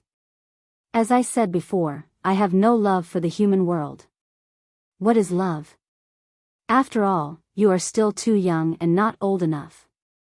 You don't understand that in the face of time, these words are really insignificant. Speaking of this, the drunkard's eyes revealed some sadness and nostalgia. He said, I am old enough, I have lived long enough, and I have seen enough things. Joys and sorrows, parting and reunions are constantly replayed in front of me. For me, there is nothing new in the world, so why can't I see through it? Time will kill all your old friends, turn your new friends into old friends, and then kill them again. You will become a wise man who is indifferent to love, and you will become a walking corpse whose body and soul are rotten. But at the same time, you will think a lot, and you will finally understand that the meaning of life is to exist, and there is nothing else to ask for. He looked at the night sky and said calmly, I have been with this damn thing, time, for too many years. I know very well how invincible it is, so I will not miss any opportunity to defeat it. The drunkard tonight was a little different from before. In the past, no matter in the small town or in the Xiankong temple, he was not powerful, like a stone in the wilderness. But now, he was a steep mountain. Because in the past, he restrained himself without thinking and went with the flow, like a rotten wood or a stone that could not speak. But tonight, he was thinking and expressing his thoughts, so the mountain came to life. Hearing this, eldest brother was silent for a moment, and then asked, then, what about freedom? The drunkard said, what is freedom? It is mastery, understanding, and the boundary of knowledge and vision. Indeed, it is more wonderful than love and desire. But who can be free? The eldest brother shook his head and said, there is no absolute freedom, but we will yearn for it, so we will pursue it. The headmaster used to fly in the dark sky. I think he must have been very happy even though he was lonely at that time. The drunkard squinted and said, even if touching the boundary will lead to death? Even if breaking the boundary will lead to death? Because of what happened to Sang Sang, youngest brother once taught me that we should not destroy all possibilities just because of a bad possibility, because life is the combination of countless possibilities. Eldest brother said. Then to live without possibility is to die. The drunkard said, maybe the outside world is never as good as you think. Youngest brother once said that the destined journey of mankind is the sea of stars. The eldest brother looked at the stars in the night sky, as if he was looking at the real stars outside the night sky. He smiled brightly and said, although I don't like to travel far, every time I think about it, I feel excited and overjoyed. I feel that there is a great joy in it, which can even surpass the fear of death. The drunkard thought for a long time and asked, what is the name of such a joyful journey? The eldest brother said, it should be called free and unfettered travel. Hearing the words, free and unfettered travel, the drunkard looked at the stars in the sky and forgot how to speak. Surprise. Don't you feel surprised? Yes, I said in the comments section that I wouldn't update today. But I feel better, so I wrote it. It's mainly because I like this chapter and attach great importance to it. Yeah.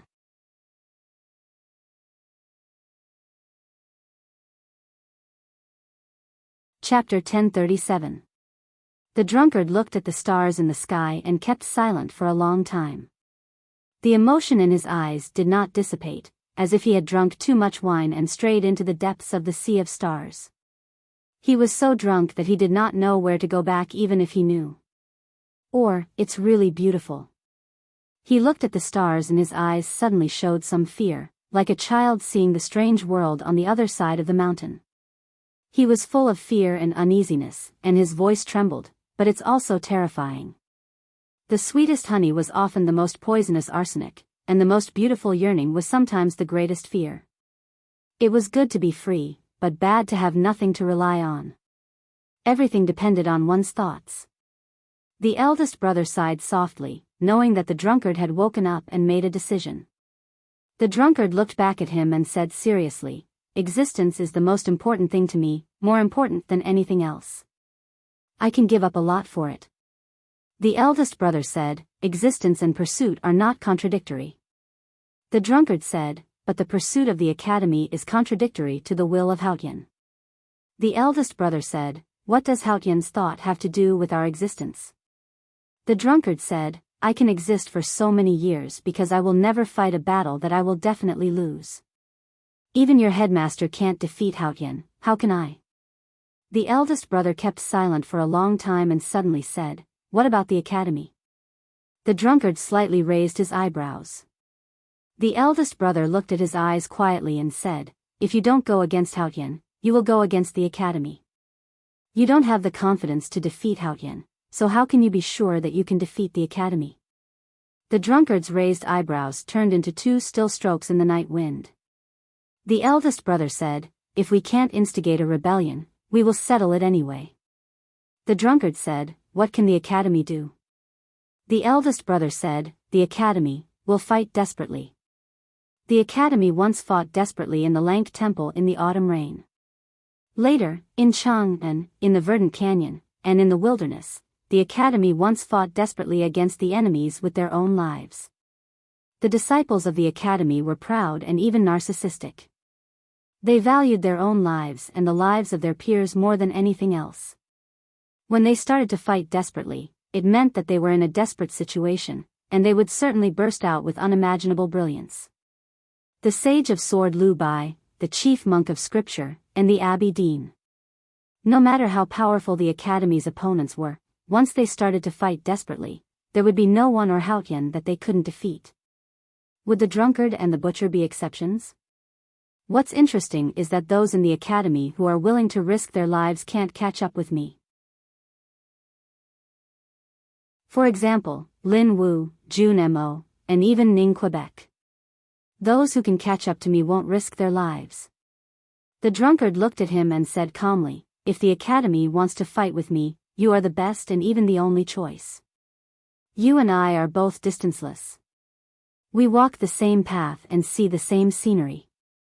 That's why we can meet. This is the premise of fighting with your life.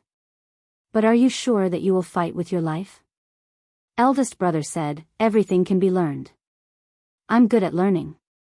The drunkard said, when we were outside the Xiankong temple, I praised you for your rapid progress. You were much stronger than when you were fighting against the Abbey Dean. You are indeed the headmaster's favorite disciple. You are indeed good at learning and better than Jun Mo and Lin Wu. But are you sure you can learn to fight desperately? The eldest brother sighed and said, it's easy to risk one's own life, but it's difficult to risk others' lives. The drunkard said, that's what I proved last night. You have learned to fight, inherited the wooden stick, and killed people. But you still can't kill people, because killing is different from killing. The eldest brother said, or, I can bring people who can kill. You can bring the Bodhi tree back to the Academy, but you can't bring people to attack from thousands of miles away. How far can you bring Jun Mo like that day in the Xiankong temple? The drunkard said, that's what I'm most afraid of.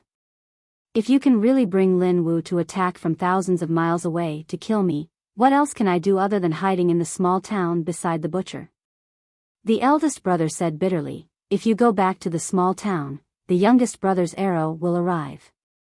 The drunkard's expression changed slightly. He realized that the Academy had planned this beforehand, but failed to implement it. That was why they had this conversation today. The autumn winds suddenly blew, and the water drops on the leaves fell down. His figure suddenly disappeared. The eldest brother looked a little angry. The dense water drops fell on his cotton-padded gown, as if falling on the beach. A lot of wetness was formed, and then it quickly disappeared. The rain fell on the ground, but not all of it seeped into the rocks and soil. There was a shallow puddle on the ground in front of his feet, and an ant was struggling in the puddle. He looked down at the puddle in silence and flicked his fingers. A golden leaf came without any wind and fell on the water. Not long after, the ant climbed to the edge of the leaf with difficulty and saved its life. The puddle trembled slightly, and a shadow covered it. The drunkard returned to the forest. His figure blocked the starlight, and he looked gloomy. The eldest brother looked up at him and asked, why did you kill people again? There was no fresh blood on the drunkard's gown, but someone had indeed died. I've said that the Academy shouldn't try to kill me, no matter how mild, because I will feel fear and pain. So I will kill people to make you feel pain and fear. This time, who's the one who died? I don't know. Maybe an ordinary person? The drunkard said emotionlessly, maybe the Tangs, or the Yans. I just kill people, and I don't choose my targets. Maybe I will kill the desolate next time. The eldest brother was silent. The drunkard looked at him and said with pity, the benevolent love. You don't dare to kill, and you don't want me to kill, so you can't risk your life to fight with me. So you can only learn to accept it. The Academy should be quiet from now on. Wait until the divine halls burn hundreds of thousands of followers of the new stream, and clear the world around the Tang Empire, and then burn the last one. The eldest brother stared into his eyes and asked, what does killing mean to you? You have already regarded yourself as an inhuman being, so you don't have any psychological barriers, and even indulge in it? I don't have any psychological barriers, but I don't indulge in it. The drunkard walked to the edge of the cliff and looked at the human world under the night sky. He looked at the sparse lights in Lincoln and said calmly, I'm not a person who kills indiscriminately. In my eyes, mortals are like chickens and dogs.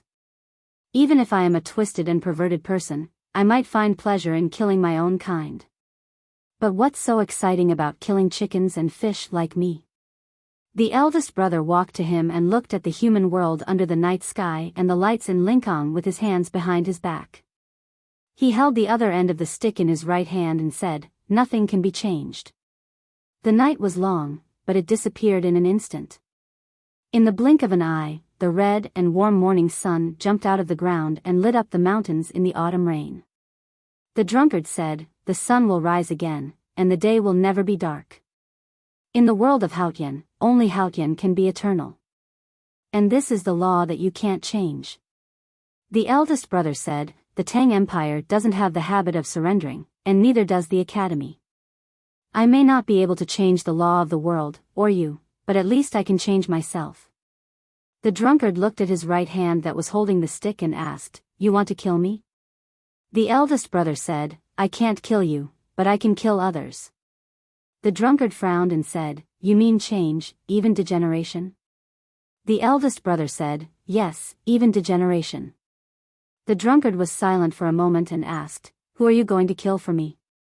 The eldest brother said, "I'm going to the small town to see the girl who sells wine. I want to see if she is beautiful. I want to ask her how old the wine is and if you owe her money." The drunkard was silent for a long time and said, "Go ahead."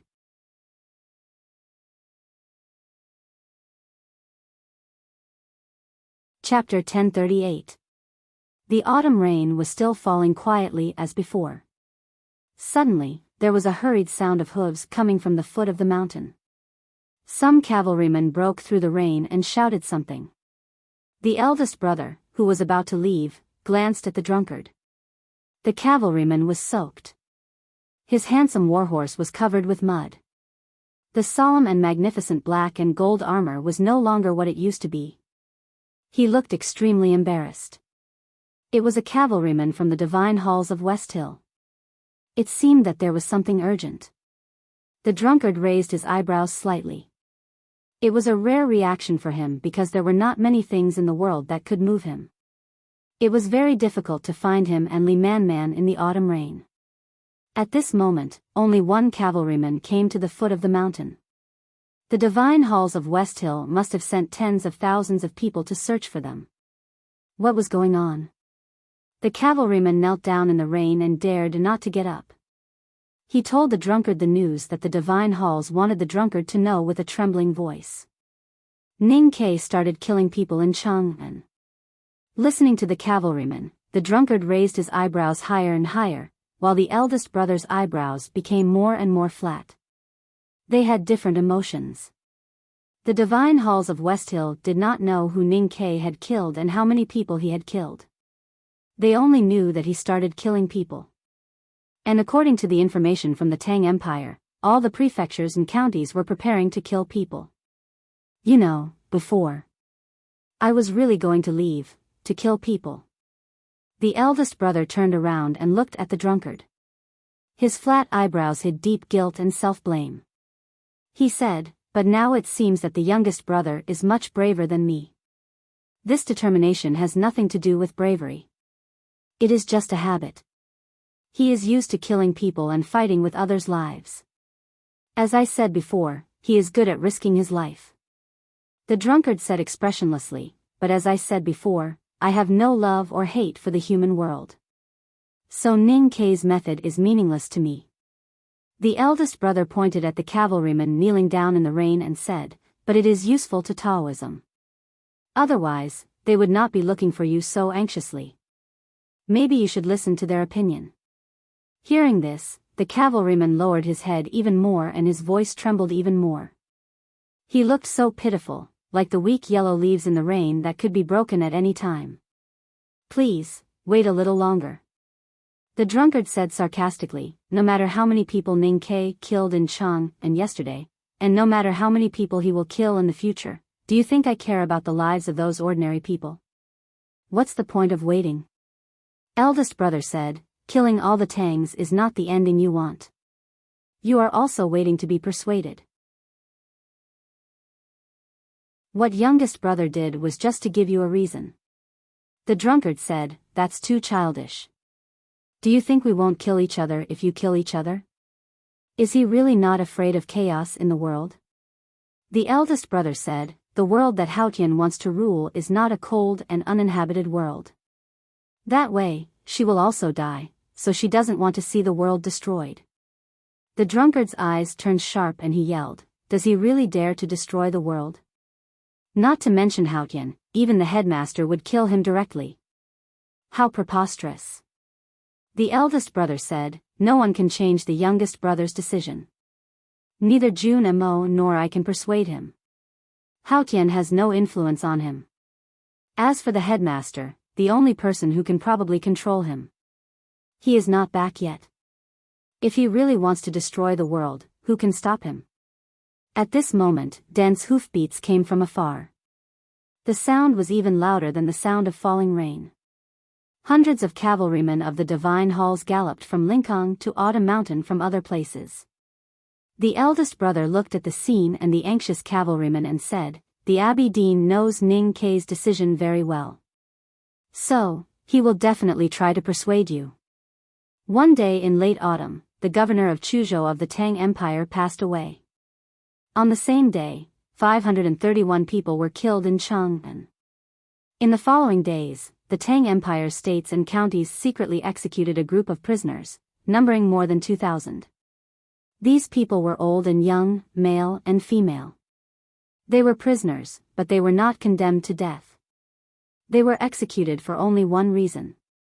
The drunkard killed the governor, which made the Tang Empire furious and fearful. Ning Kei killed thousands of people to make Taoism furious and fearful. It was an equal revenge, another form of sacrifice. Just as Ning Kei had predicted, the West Hill Divine Palace fell into a frenzy of anger and cold fear after receiving the news. When the Divine Hall learned that the tens of thousands of captives left in the Tang Empire during the previous war were now facing the fate of being secretly executed, these two emotions reached their peak. Fortunately, it only took the Divine Halls of West Hill a day to find the drunkard on Autumn Mountain outside of Linkong. With the help of Mr. First of the Academy, they persuaded the drunkard to wait for a while. Even if they only waited for a day, it was still a show of respect for Taoism. The cold rain never stopped. The Divine Halls mobilized thousands of South Jin civilians and spent only half a day to build a building on the mountain outside of Linkong. There was wind outside the building. It was the autumn wind. The autumn wind traveled in the human world, sometimes to the west and sometimes to the east. No one knew which wind would overwhelm the other, and no one knew how the situation would develop. Standing in the building watching the autumn wind, the drunkard was waiting for the news of how many people Ning Kei had killed and how Taoism would persuade him. But in fact, he was waiting for the wind in his heart. The eldest brother waited outside the building with a wooden stick in his hand. He looked at the red, yellow, and green leaves all over the mountain. If the drunkard was unwilling to wait, he would hit the autumn wind. Ning Kei closed the oil paper umbrella and brushed off the raindrops on his clothes. He looked to the south and said, I heard that there is more rain in the autumn in the South Jin. If I were the person in charge of the Divine Halls, would build a pavilion for the drunkard. It's boring to wait for such a bigwig and senior. I have to serve him well. Qing Lishue took off his headscarf and let his snow-white hair spread out. He walked to the edge of the city wall and looked at the city of Chang, and that had been washed clean by the autumn rain. After a moment of silence, he said, as I said the other day, even if you can intimidate Taoism, you can't influence the drunkard. Whether Taoism can persuade him is also a problem. If you want the drunkard to stop, why can't you stop for a while? You should know that you've killed so many people. I only need to be sure that my means can intimidate Taoism. How Taoism can persuade the drunkard is their problem. I believe in the Abbey Dean's wisdom and ability. Ning Kei said, I can spare the others for now. But I will kill the dozens of people from the military ministry slowly. Otherwise, the people in the Divine Halls will not go crazy. Qing Lishue's eyes were a bit gloomy. The Tang Empire has paid such a big price to capture 7 of the hierarch's relatives. Are you going to give them up? Ning Kei said, Xiong Chimo can't have sex. His nephew is precious. I will make good use of him. I won't send him to the underworld so early. Qing Lishue frowned and asked, then why did you kill the He family? Ning Kei said calmly, for the Tang Empire, some people must die, sooner or later. He Mingqi and his family are among them. If so, of course they must die. I'm really in a bad state. It's mainly because of my health. Sorry.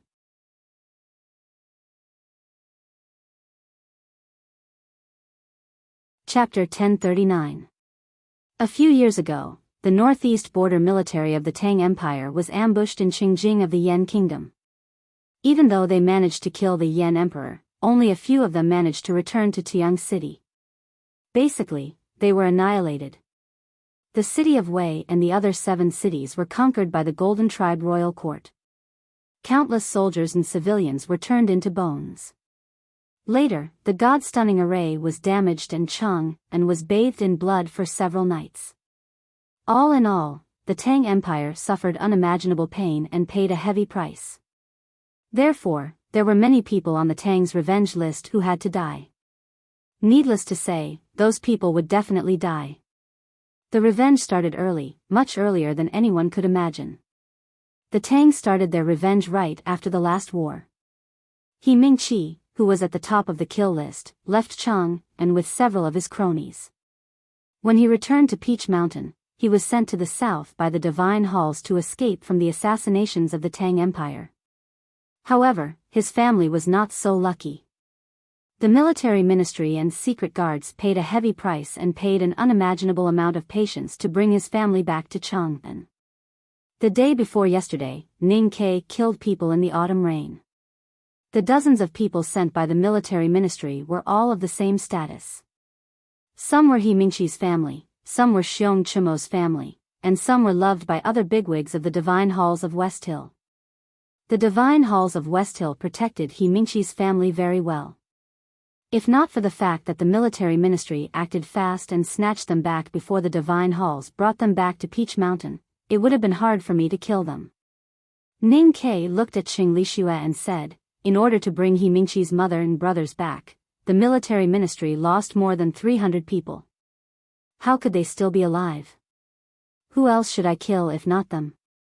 Qing Lixue sighed and said, is it worth it to pay such a heavy price just to vent your anger? Ning Ke looked at the pool of blood under the city wall and the white-haired old woman lying in the pool of blood. He smiled with satisfaction and said, after killing He Mingqi's family, the dead Tangs must be very happy. The Tang soldiers who sacrificed their lives must feel that it was worth it.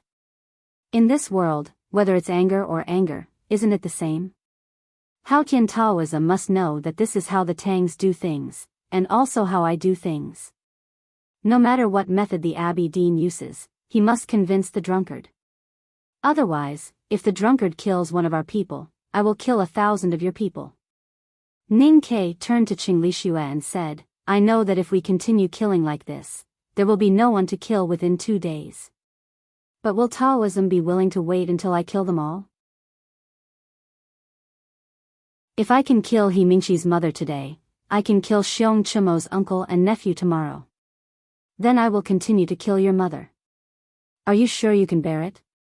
After a moment of silence, Qing Lixue said, you know very well that this is not the situation that Taoism wants.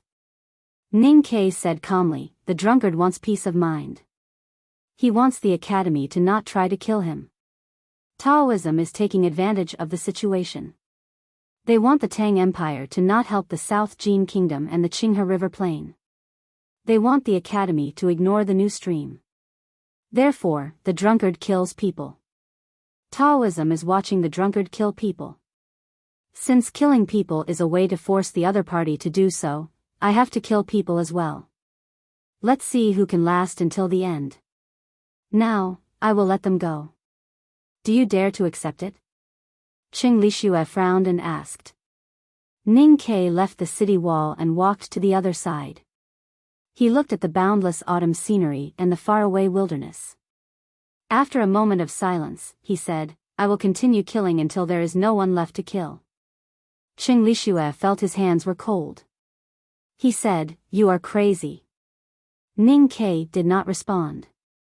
He said, logically speaking, the eldest brother should be the one to fight the drunkard. But I don't want him to. It doesn't fit his aesthetic point of view. It suits me better. Qing Lixue asked, then how are you going to solve the problem? Ning Ke said, before I am sure that I can kill all of the other party's mothers and all of them, I will have to compromise. No matter how lonely and desperate the Abbey Dean and I pretend to be, it is just a bluff. Therefore, negotiation is necessary. What I am doing now is to add some chips to the negotiation. Using human lives as chips. I said it before. It is interesting, but you don't have to repeat it. You once said that the key is the drunkard's attitude. But why don't you care? I flipped the table and the chips fell all over the floor. This is not the ending that Haotian wants to see. She wants to make sure that the chips on the table are neatly arranged, but I dared to flip the table. So, what should I worry about? Ning Ke said calmly as he looked at the clear north that was gradually filled with killing intent. Qing Lishue said, why? What does it have to do with the drunkard? There were two levels to this question. Ning Ke did not explain why he dared to flip the table. He just smiled and made his own evaluation of the drunkard. If Haotian doesn't want to, he can't do it, because he is just a dog. He looked at Qing Lishue and said with a smile, I am a human being. Why should I care about what a dog thinks?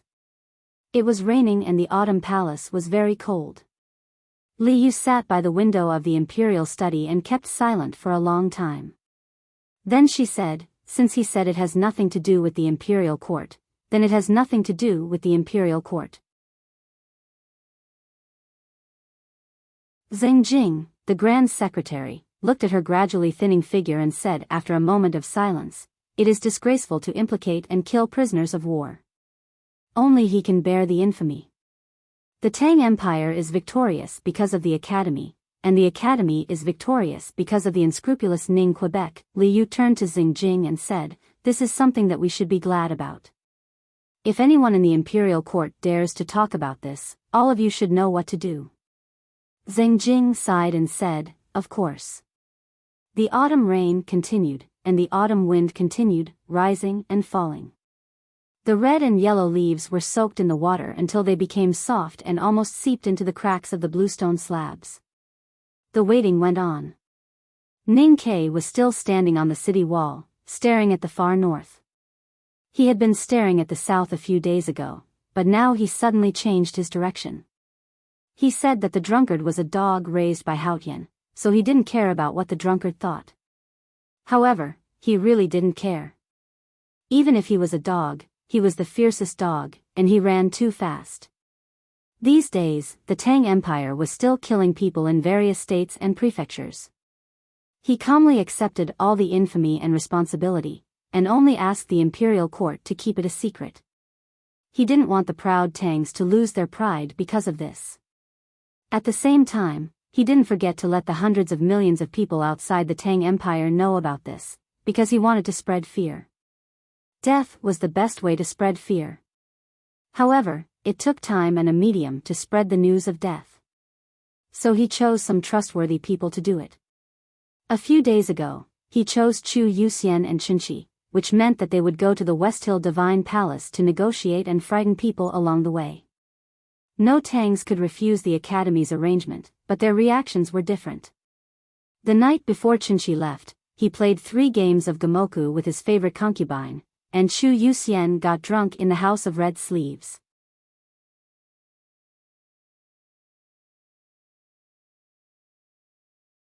Chapter 1040. I have a problem with my body. It's not a big problem, but it's very annoying and affects my daily life. The doctors don't have any good solutions. These few days, they have been trying to solve it. It's not very successful, but there are signs of it getting better. I won't talk about the specifics, but there are many situations that I can only face alone, such as sickness. There shouldn't be any updates for the next few days. When I get through this evil 36 years old, I'll see if it will clear up, or if everything will go smoothly. I'll report to everyone. Thank you for your understanding. You're tuning into the Biyao's Wuxia Chronicles YouTube channel. Don't forget to subscribe and join us on this journey to catch the most captivating stories.